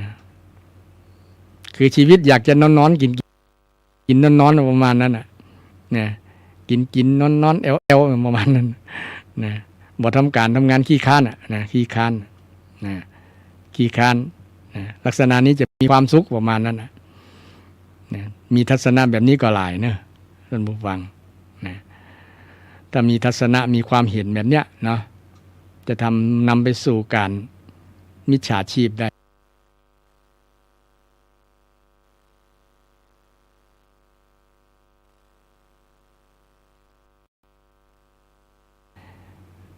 เพื่อจะได้เงินมาแต่มันเป็นการกระทำที่นำมาซึ่งโทษซึ่งความทุกข์ซึ่งความเสียหายต่างๆตัวมานักหลายเขาบ่นึกส่วนนี้คนที่ทำไปเนาะมันก็เลยเป็นโทษเป็นปัญหาเป็นความทุกข์หาความสุขจากการทำงานมาได้การทำงานต้องมีความชอบต้องมีความหุมภาษากับเมืองหุมเนาะหุมชอบทำไปแล้วม่วนบางคนเปิ่นม่วนอยู่การทำงานเนาะวันไหนบ่ได้ไปทำงานเนี่ยมันรู้สึกว่าขาดอย่างสักอย่างทำงานจนเคยชินได้ทำงานแล้วม่วนผลออกเมื่อทำงานม่วนในการทำงานผลงานที่ออกมาก็ดีเช่นเป็นช่างก็ดีนะเป็นคนงานเป็นคนสวนเป็นอย่างก็ตามทำงานในที่เขาทำแล้วมันม่วนนะมันม่วนใจมีโทษนะบ่ได้เป็นลักของไผนะบ่เป็นมิจฉาชีพนี่ทำไปแล้วม่วนสบายจิตสบายใจบางคนที่คิดว่าการทำงานนักก็ไปเป็นยามเนี่ยบ่ต้องได้แบกทำอย่างนักนะได้นั่งพอคนไปมาบ่ได้นะแต่อดรับอดนอนหน่อยนะบางคนก็ม่วนกับ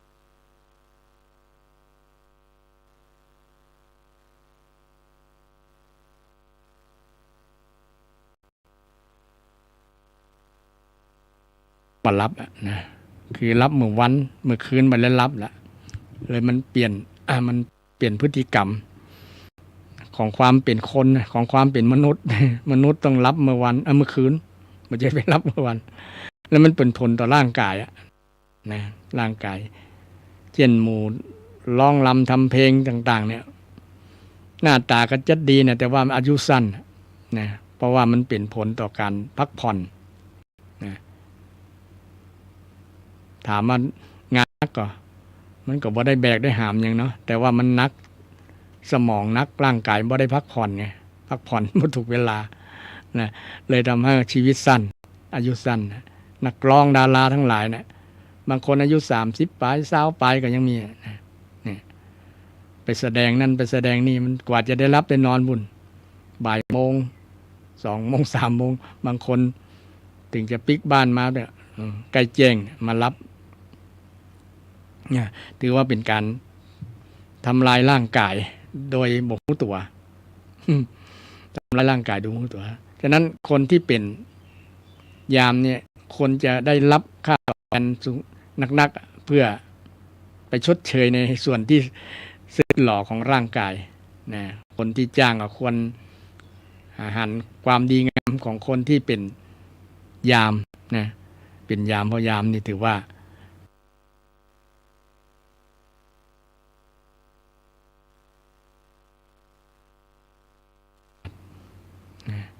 มันก็เป็นผลกระทบต่อการดำรงชีวิตเนี่ยการกระทำงานที่บ่มีโทษการกระทำที่บ่มีโทษนั่นนะการงานก็คือการกระทำนั่นแหละการกระทำทางกายนะ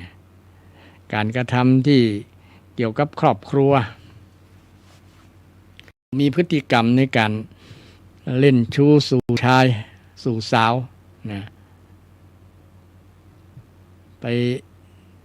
มีกิ๊กมีกั๊กกันเนี่ยเป็นต้นนะพฤติกรรมการกระทำแบบนี้ก็เป็นโทษเป็นทุกข์ตัวมานะยิ่งยุคปัจจุบันเนี่ยมีโทรศัพท์มือถือนะมีโทรศัพท์มือถือนะเล่นเฟซเล่นไลน์กันนะส่งเฟซส่งไลน์กันก็เป็นเล่นจู้เล่นนี่กันนะชอบพ้อกันเนี่ยนะก็เกิดความแตกแยกครอบครัวหย่าร้างกันนะสามีภรรยาพิษหัวกันก็มาจากเรื่องนี้พฤติกรรมการกระทำเกี่ยวกับเรื่องคู่ครองนะทำให้เป็นโทษเป็นทุกข์ครอบครัวไหนที่ เว้นพฤติกรรมเรื่องนี้นะครอบครัวนั้นจะมั่นคงบ่มีปัญหาอุ่น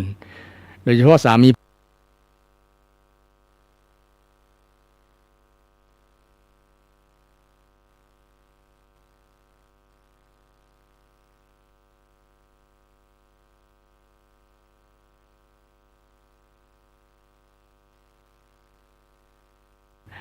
นะตกนรกทั้งเป็นนะทำมาหากินกับบ่ขึ้น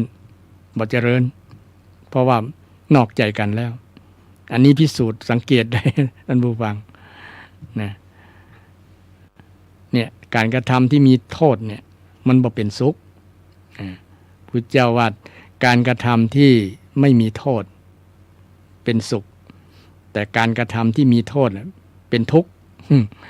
อย่างที่กล่าวมาเนี่ยเป็นทุกข์ทั้งนั้นพฤติกรรมการกระทำและนี้พฤติกรรมจากกรรมโอกรรมจานี่พุทธเจ้าก็สอนไว้4อย่างเนาะจุคนเนี่ยเป็นสุขก็บางคนว่าม่วนดีจุเปิ้นเจือแล้วนะ ก็มีทัศนะมีความเห็นแบบนี้ก็มีนะแต่จริงมันจะนำไปสู่ความเป็นโทษนะอย่างเด็กเลี้ยงแกะเนาะไปจุเปิ้นเนี่ยครั้งแรกก็ม่วนละนะคนเจือครั้งที่2ก็คนเจือครับเนี่ยม่วนครั้งที่3มันเกิดเหตุจริงนะ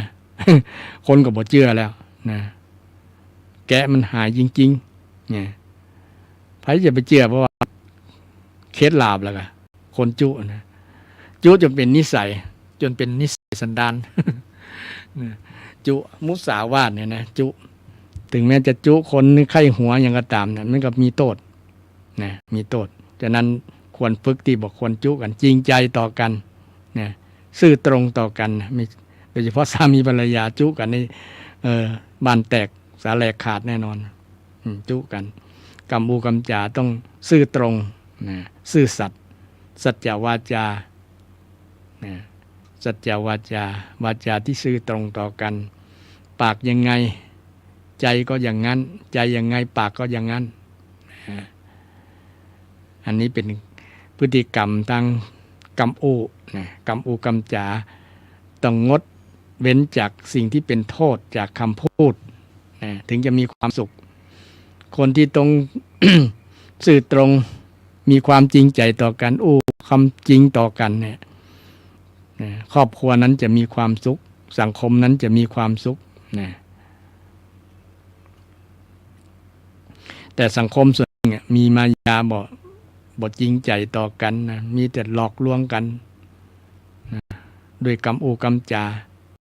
นะเพื่อนเอาน้ำใจเชื่ออย่างนะซึ่งเป็นพฤติกรรมการกระทำจากกรรมโอทำให้มีโทษนะมีโทษมีปัญหามีปัญหามาจากกรรมโอกรรมจา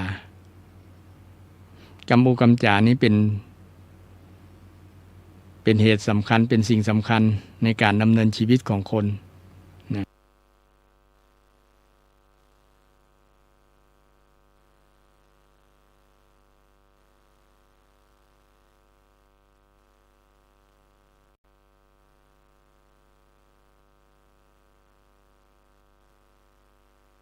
จริงใจต่อกันครอบครัวนั้นก็จะอบอุ่นจะร่มเย็นเป็นสุขนะจะเจริญเพราะว่าสามีภรรยาซื่อสัตย์มีจริงใจต่อกันนะ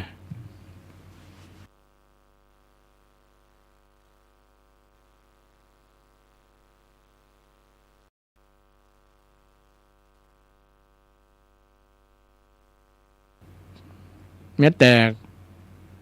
วัดกับบ้านเนี่ย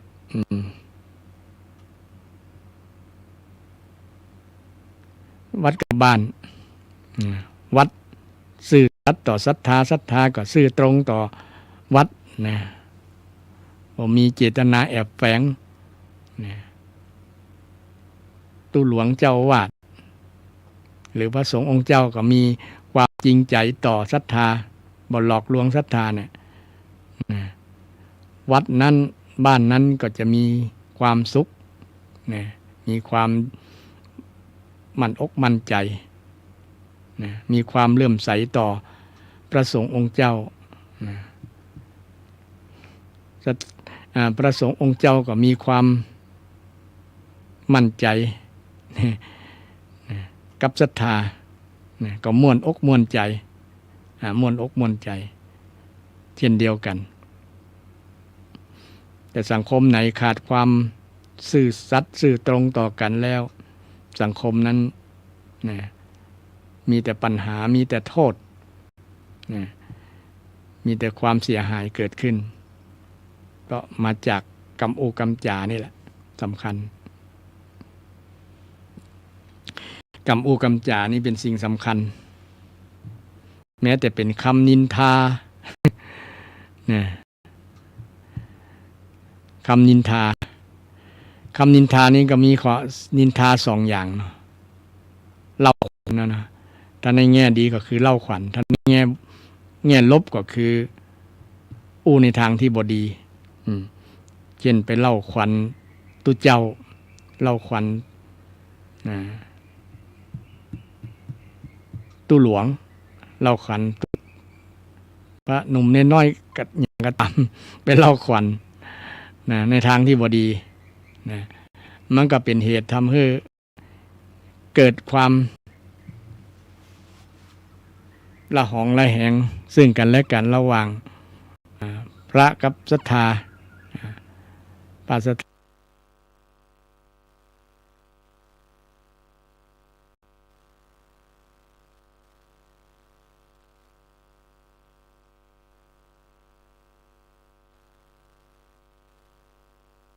ก็เกิดความ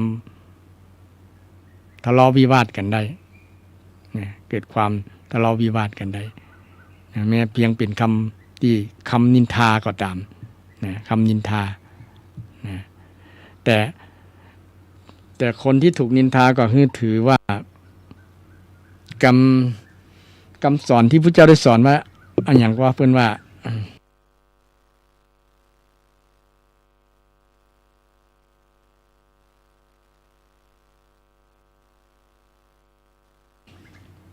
คนที่บ่ถูกนินทา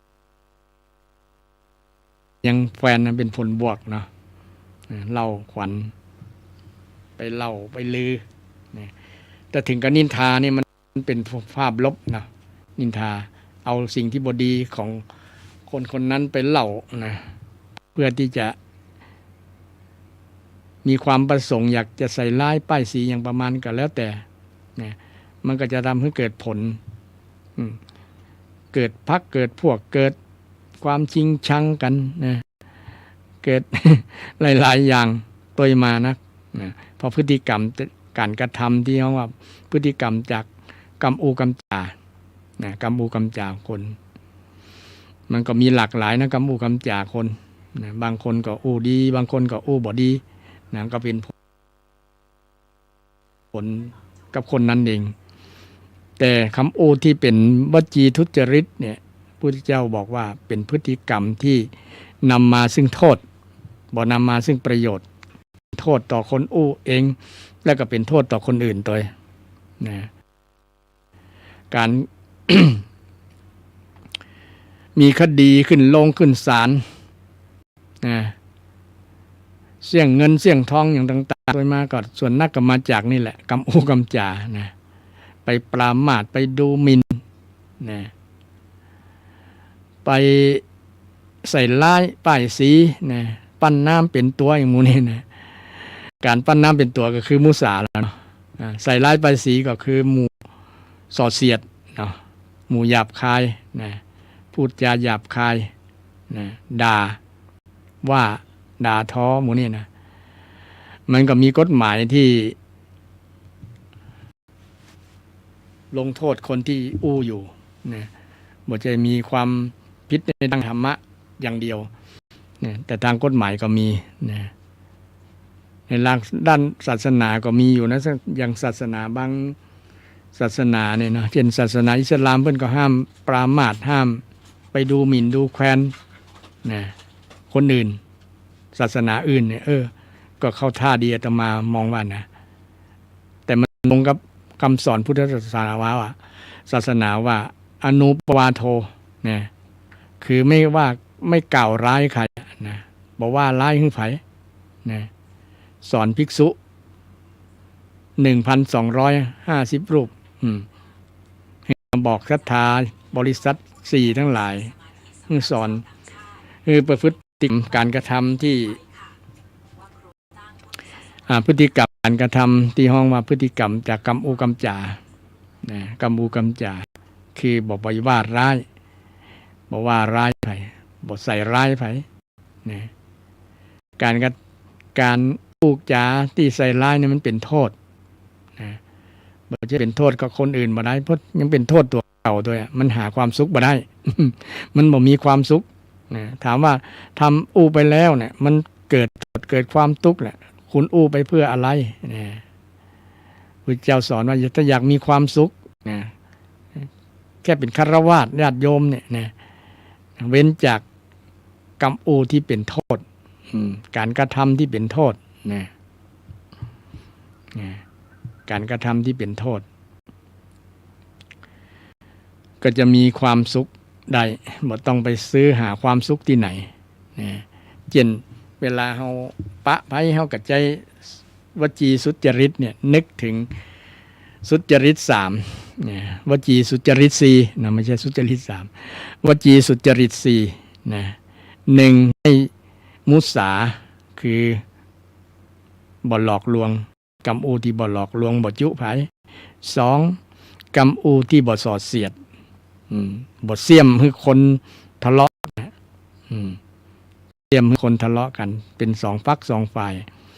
3กรรมอูที่นะบ่หยาบคายนะกรรมอูหยาบคายใจกรรมอูเป็นปิยวาจาแทนนะเป็นปิยวาจาแทนนะกรรมอูที่ฟังแล้วม่วนไพเราะหูฟังแล้วม่วนไพเราะหูบ่มีโทษกับกวนอูนะกรรมอูที่4นะฮือเว้นพุทธเจ้าฮือเว้นก็คือกรรมที่นะไร้ประโยชน์ไร้ประโยชน์อู้ไปเรื่อย อู้ไร้ประโยชน์บ่มีสาระบ่มีแก่นสารหยังนะอู้ไปเรื่อยนะอู้เกินความจริงอู้สิ่งที่เป็นไปบ่ได้เนี่ยหมู่นี้นะเป็นโทษกับอู้เองแล้วก็เป็นโทษกับคนอื่นตัวนะมันบ่เป็นประโยชน์มีแต่โทษ นะพระเจ้าจึงได้เว้นจากพฤติกรรมนี้นะพฤติกรรมกรรมอูเนี่ยกรรมอูจาฉะนั้นใน หลักธรรมคำสอนใครอยากจะมีความสุขนะในหลักธรรมคำสอนที่พระเจ้าสอนไว้ก็ยึดหลักนี้ได้นะ1 นะความสุขที่เกิดจากการมีทรัพย์นะเมื่อเราบ่มีทรัพย์เราก็ขาดความสุขเหมือนกันเราต้องเสาะทรัพย์เสาะด้วยอาชีพที่ห้องว่าสัมมาชีพสัมมาอาชีวะอาชีพมีสปะอย่างที่มันบ่ผิดกฎหมายบ่ผิดศีลธรรมเนี่ยทำไปเถอะเพื่อให้ได้เงินมาถึงจะมีความสุขเมื่อได้เงินมาแล้วมีการจับจ่ายใช้สอยนะการบริหารเงินก็จะเป็นความสุขของฆราวาสนะแล้วก็ต่อมาก็คือบ่มีหนี้บริหารเงินหารทองจะได้บ่มีหนี้มีสินบ่เป็นหนี้เป็นสินนี่แหละ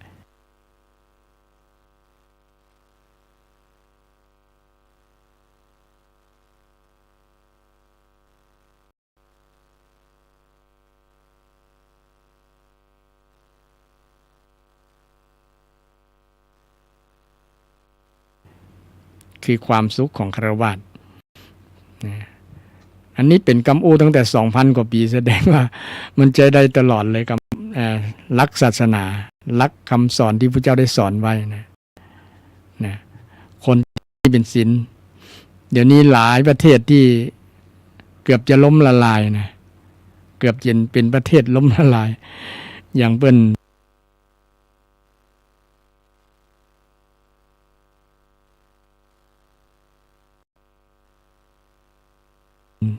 มีศาลสั่งว่าให้เป็นบุคคลล้มละลายนะคนนั้น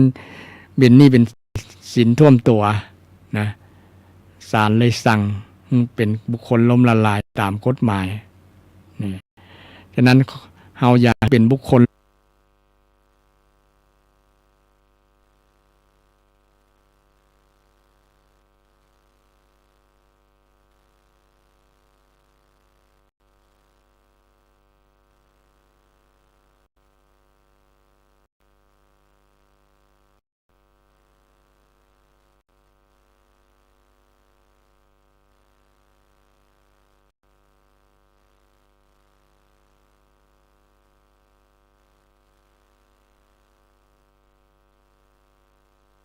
เงินทองเกิ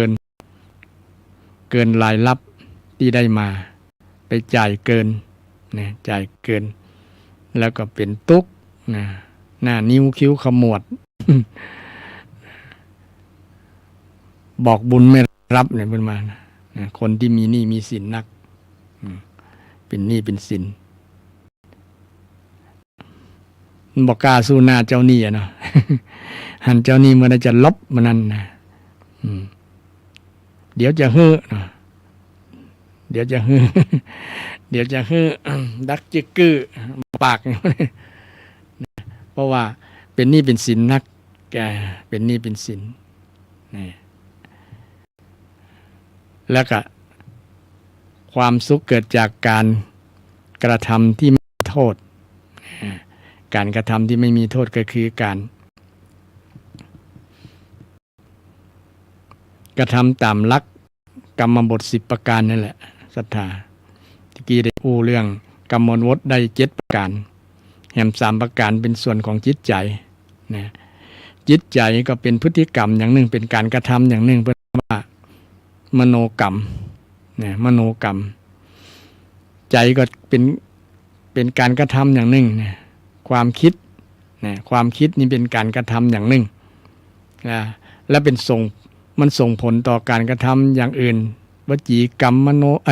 กายกรรมนะวจีกรรมกายกรรมก็มาจากมโนกรรมนี่แหละนะมโนกรรมเพราะว่า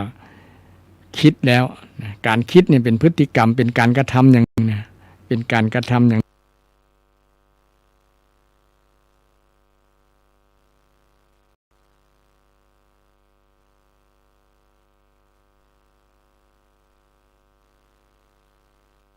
หนึ่งของจิตใจ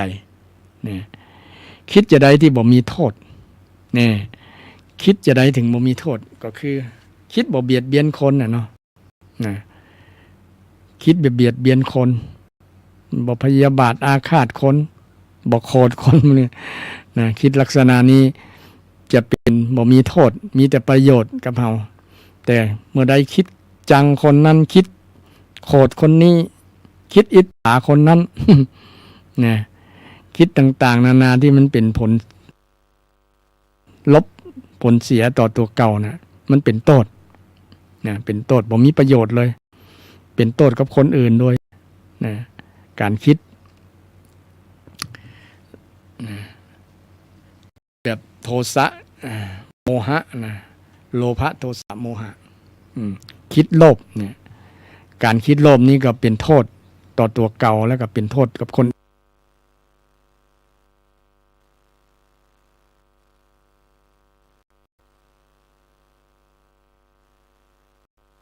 อื่น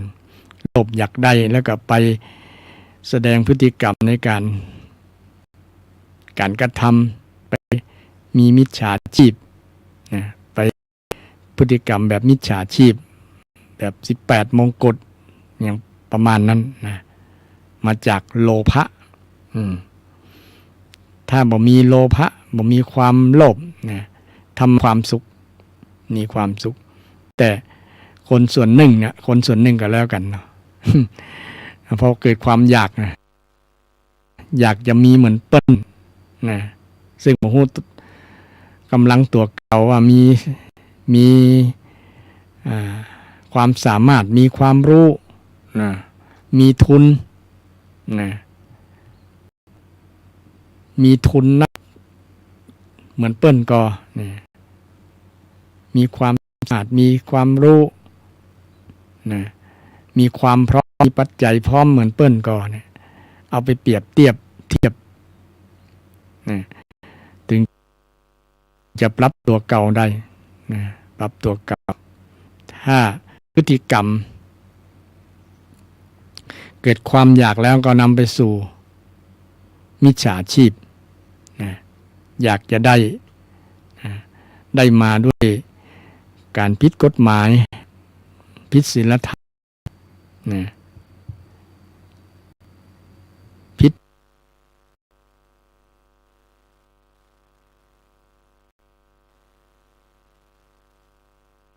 อย่างเนี่ย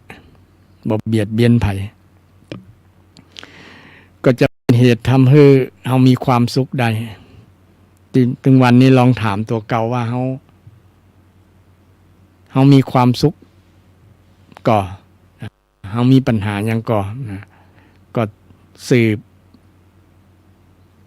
หาสาเหตุปัญหาที่เราเจอนั้นให้ได้นะแต่ปัญหาถ้าสืบแล้วก็มาจาก3ตัวนี่แหละโลภะโทสะโมหะนี่แหละนะความโลภความอยากได้นะความอยากมีอยากเป็นหรือว่าอยากบ่เป็น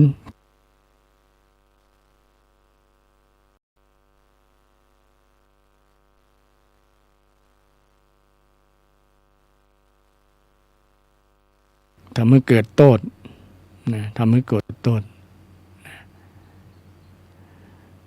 เกิดตะกี้ก่อนหน้าที่เข้า รายการใหม่ๆได้ว่าความอยากนี้มี2ประการนะความอยากที่เป็นอยากในทางที่ดีเปิ้นฮ้องว่าฉันทะความอยากในทางบ่ดีเปิ้นฮ้องว่าตัณหานะอยากในทางที่ดีความอยากในทางที่ดีเนี่ยเช่นอยากทำบุญเปิ้นฮ้องว่าฉันทะอยากทำให้มันดีอยากทำให้ดีอยากพูดให้มันดีอยากคิดให้มันดีเนี่ยอยากลักษณะนี้เป็นฉันทะแต่ถ้าอยากอันที่เป็นตัณหาเนี่ยเช่นอยากได้ของอยากมีและจะอยากเอาของที่ บ่ถูกบ่ต้องนะอยากได้มาเนี่ย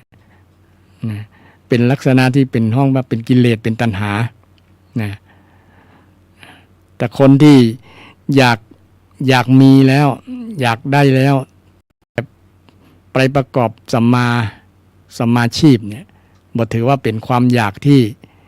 เป็นตัณหานะเป็นความอยากที่ห้องว่าเป็นฉันทะเช่นประกอบสัมมาชีพเนี่ยเนาะ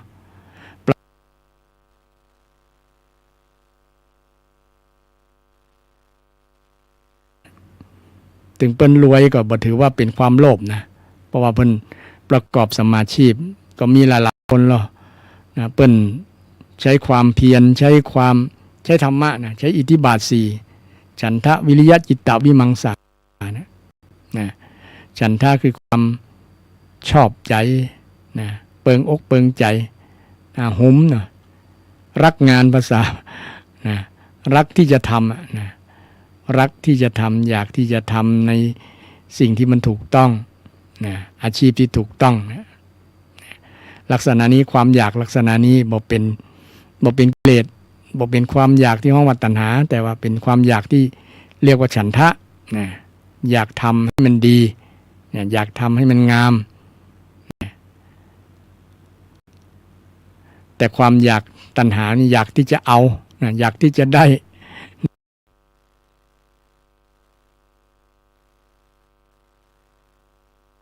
บ่อยากทำงานแต่อยากจะได้เงินเนี่ยลักษณะนี้เป็นตัณหาแต่คนอยากทำงานแล้วเงินเป็นผลพลอยได้อันนี้บทฮ้องว่าเป็นตัณหาเป็นฉันทะคนที่ประกอบสัมมาชีพ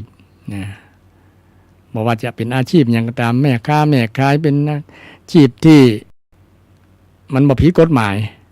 บ่ผิดศีลธรรมบ่ผิดศีลธรรม คนที่เป็นพ่อค้าพ่อขายที่ผิดศีลธรรมเช่นไปค้ามนุษย์เนี่ยค้าโสเภณีเป็นต้นนะค้าโสเภณีเนี่ยเอามายิงไปขายเอาปัจจัยไปขาย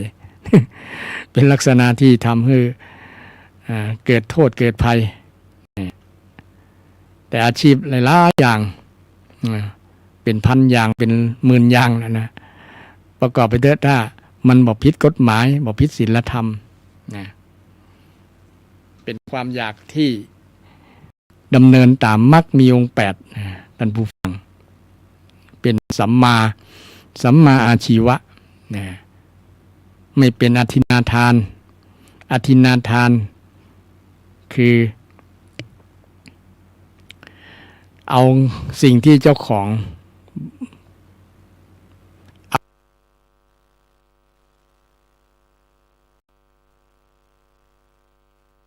ทรัพย์สินเกินคนอื่น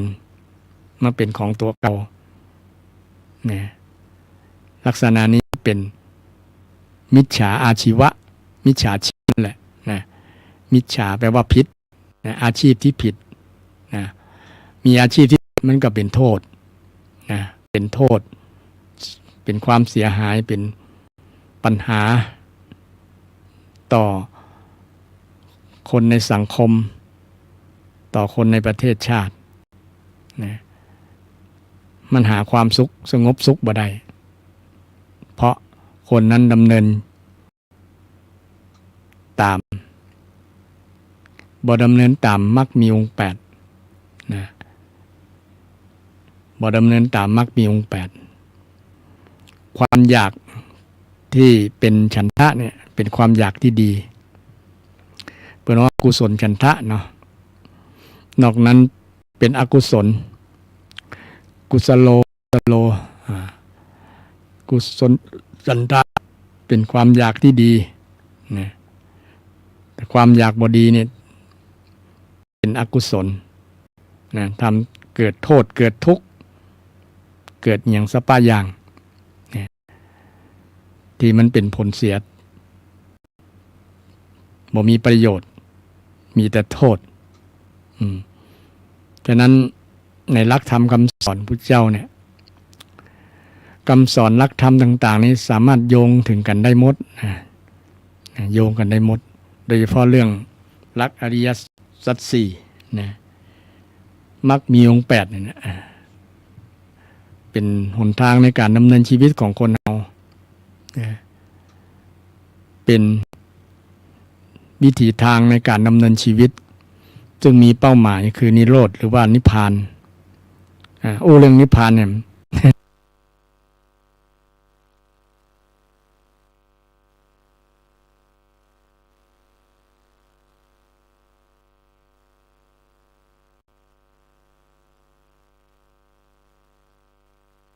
ดับนะความโลภความโกรธความหลงดับจากจิตจากใจนั่นคือนิพพานนะเมื่อจิตใจของคนหมดจากกิเลสแล้วนะมันก็นิพพานนิพพานยกตัวอย่างวันไหนเฮาโกรธนั่นนะวันนั้นอยู่ห่างไกลนิพพานวันไหนเฮาโลภก็ห่างไกลนิพพานวันไหนเฮาหลงก็ไกลจากนิพพานวันไหนที่เฮาบ่โกรธบ่โลภบ่หลงวันนั้นก็อยู่ใกล้นิพพานนิพพาน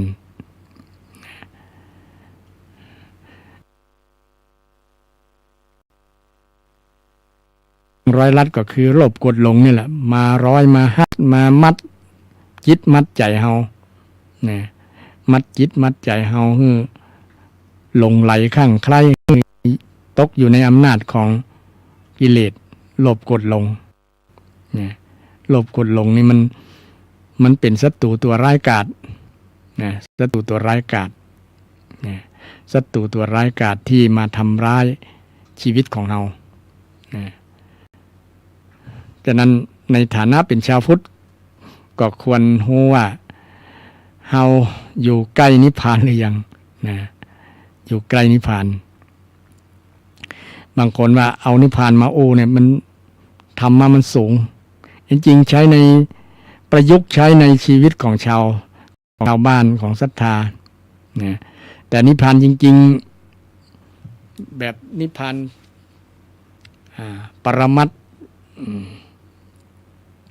แบบสูงสุดนะก็คือสิ้นกิเลสแบบพระอรหันต์แต่นิพพานของชาวบ้านเนี่ยสามารถเอามาประยุกต์ใช้ในหลักของอริยสัจสี่ได้ในหลักของมรรคมีองค์8นะมรรคมีองค์8มรรคมีองค์8ใครปฏิบัติตามมรรคมีองค์8คนนั้นก็จะไปถึงนิพพานได้นะเช่นมี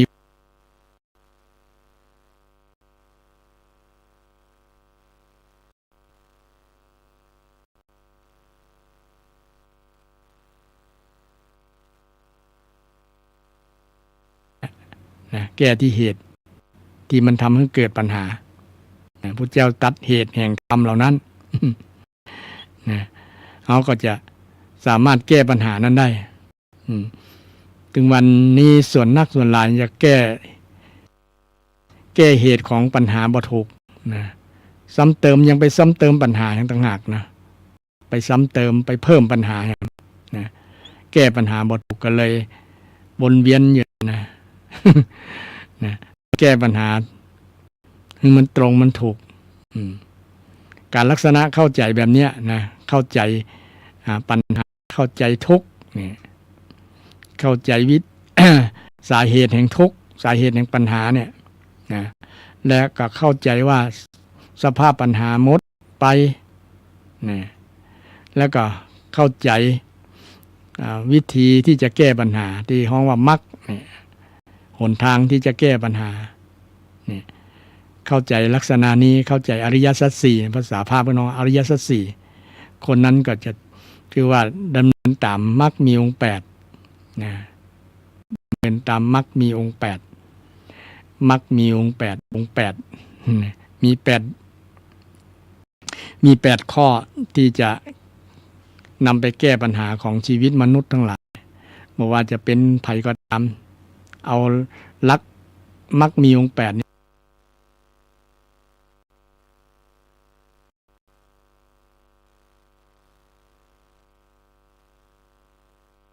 ก็คือปัญหานะทุกข์ก็คือปัญหาแต่ตัว สาเหตุปัญหาจริงๆก็คือมาจากความโมโหนะความไม่รู้เป็นห้องภาษาพาเป็นห้องว่าอวิชชา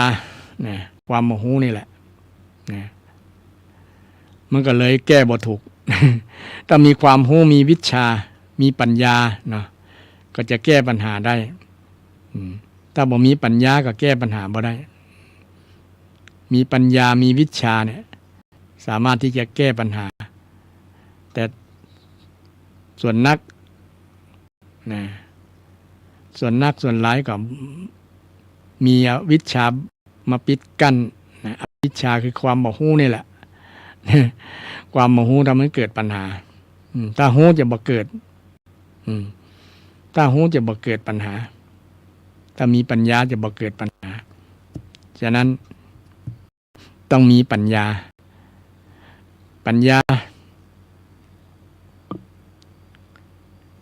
ส่วนหนึ่งนั้นก็คือความเข้าใจถูกต้องที่ห้องว่าสัมมาทิฏฐิความเห็นที่ถูกต้องนะความเห็นว่าปัญหาเป็นปัญหาคืออันยัง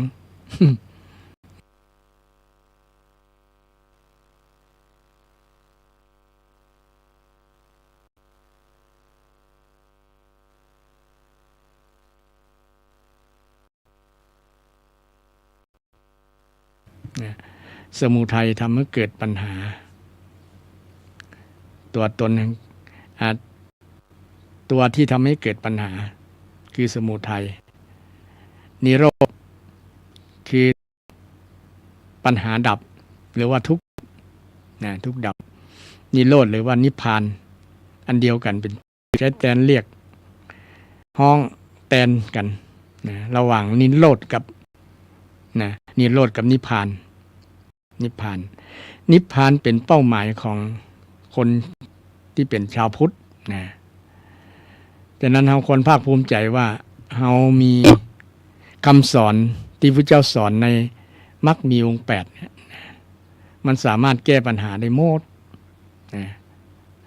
มรรคมีองค์8สามารถแก้ปัญหาคนได้หมดเลยแก้ทุกคนนะแก้ทุกของคนนะชาวโลกเนี่ยได้หมดเลยนะก็ควรภาคภูมิใจว่าเราได้เจอคำสอนที่เป็นอริยะอริยะเป็นประเสริฐนะสัจจะสัจธรรมความจริงอันประเสริฐนะความรู้อันประเสริฐที่เราจะรู้ได้ด้วยการฟังธรรมคำสอนของพระพุทธเจ้ารู้ว่าวิธีแก้ปัญหาดำเนินชีวิตไปตามหลักมรรคมีองค์8เนี่ยเป็นวิธีแก้ปัญหานะถามตัวเก่าว่าเราดำเนินตามมรรคมีองค์8ก็เราเข้าใจชีวิตนะเรามีทัศนะที่ถูกต้องก่อนที่ห้องว่าสัมมาทิฏฐิเนี่ยเป็นความเห็นเป็นทัศนะที่ถูกต้องนะทัศนะที่ถูกต้องเห็นปัญหาอย่างชัดเจนนะเห็นทุกอย่าง อย่างชัดเจนนะมันจะทำให้เกิดสัมมาทิฏฐิสัมมาทิฏฐิจะเกิดได้ก็ด้วยการฟังฟังเกิดจากการพิจารณาไตรตรองโยนิโสมนสิการเกิดจากการฟังบัณฑิต ฟังผู้รู้สัมมาเปิดองสัมมาทิฏฐิเนี่ยเกิดจากการฟังอย่างศรัทธาท่านหลายฟังบ่อยๆฟังครั้งแรกอาจจะบ่เข้าใจโดยเฉพาะฟังเรื่องอริยสัจสี่นะเรื่องธรรมที่มันละเอียดอ่อนมันลึกซึ้งนะต้องทำความเข้าใจยากพอสมควรนะสำหรับคนใหม่นะแต่มันเป็นธรรมที่เป็นอริยะเป็นอริยสัจสัจธรรมอริยสัจธรรมคือธรรมะ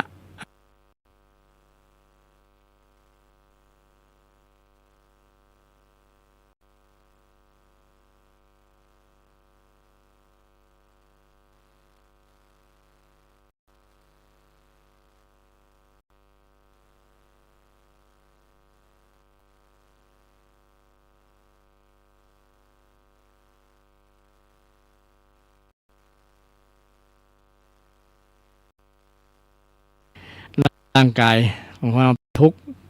ข์คืออย่าง คือความหมดสบายกายบ่สบายใจร่างกายเนี่ยมันอย่างน้อยก็เจ็บ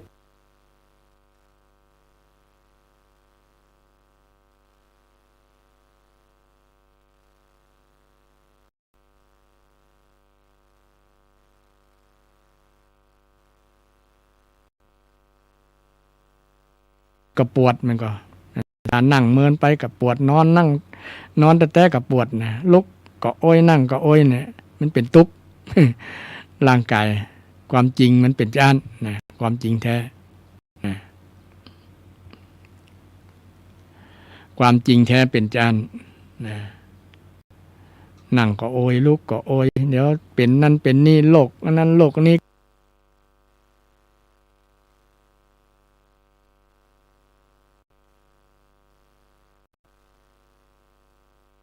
เกิดมาเนี่ย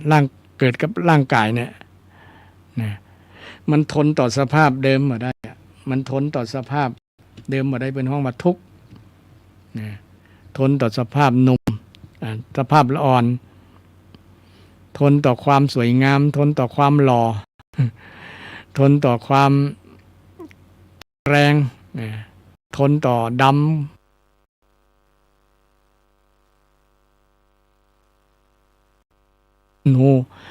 แต่บางคนบ่ยอมรับนะว่าความเจ็บความแก่ความตายความทุกข์ทั้งหลายเนี่ยคนบ่ยอมรับบ่อยากเจอแต่ทุกคนต้องเจอมีทัศนะเห็นแบบนี้น้องว่าสัมมาทิฏฐิเห็นว่าร่างกายเป็นทุกขังเป็นอนิจจังเป็นอนัตตาเนี่ย เป็นทุกขังนะทุกขังคนฟังมาแล้วก็เกิดจิตใจท้อแท้นะโอ้นะพุทธศาสนาสอนเรื่องทุกข์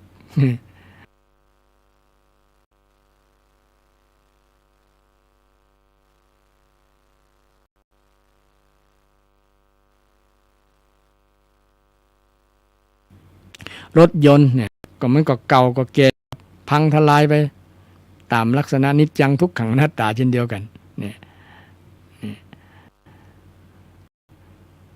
ถ้าอย่างอื่นที่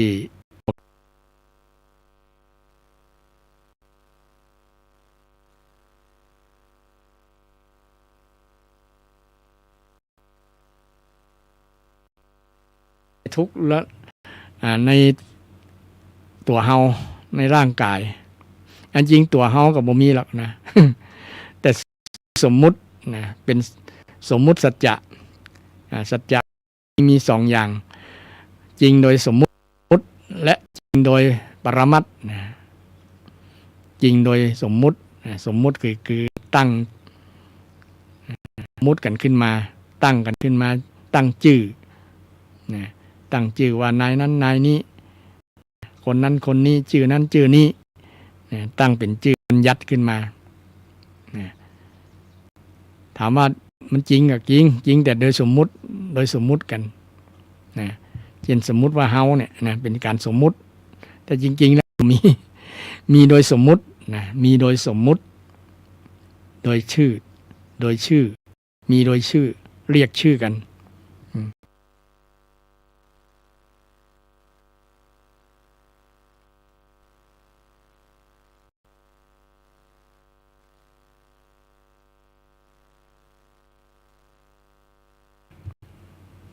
มันเป็นทุกข์ออกมาจากหยังมาจากกิเลสมาจากความอยาก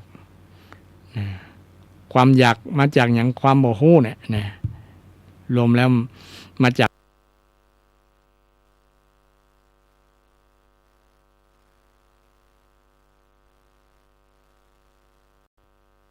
อวิชชาปัจจยาสังขาราปัจจยานะอวิชชาเนี่ยเป็นเหตุเป็นปัจจัยเมื่อเกิดสังขารทำให้เกิดการปรุงแต่งต่างๆการปรุงแต่งทั้งของสังขารทำให้เกิดปรุงแต่งทำให้เกิดรูปนามทำให้เกิดวิญญาณก่อนนะทำให้เกิดวิญญาณทำให้เกิดรูปนามทำให้เกิดอายตนะอายตนะก็คือตาจมูกลิ้นกายเนี่ย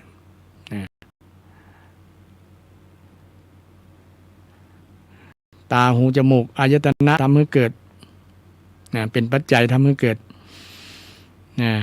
สัมผัสตามาสัมผัสกับรูปตามาสัมผัสกับรูปหูสัมผัสกับเสียงอย่างศรัทธาได้ยินเสียงอาตมากำลังอู้นี่หูกระทบเสียงสัมผัสกันเกิดความรู้ขึ้นเกิดเวทนาขึ้นสัมผัสทำให้เกิดเวทนาเวทนาคือความรู้สึกรู้สึกว่าสุขว่าทุกข์ไม่สุขไม่ทุกข์สัมผัสกันถ้ากายสัมผัสก็สัมผัสรู้ว่าอ่อนแข็งกายสัมผัสหูสัมผัส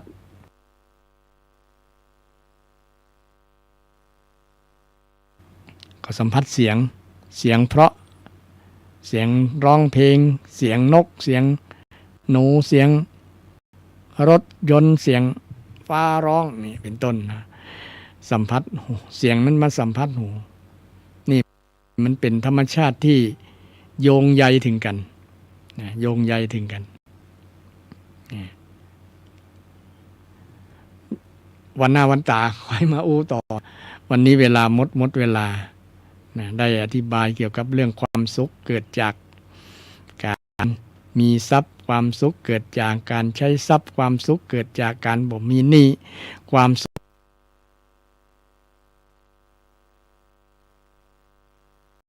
อริยสัจสี่ที่โยงถึงการพฤติกรรมทางจิตใจโยงถึงศรัทธาได้หันความจริงอันประเสริฐในวันนี้หมดเวลาหมดขอนำรายการจากท่านผู้ฟังไปก่อนวันหน้าปะกันใหม่ขอเจริญพร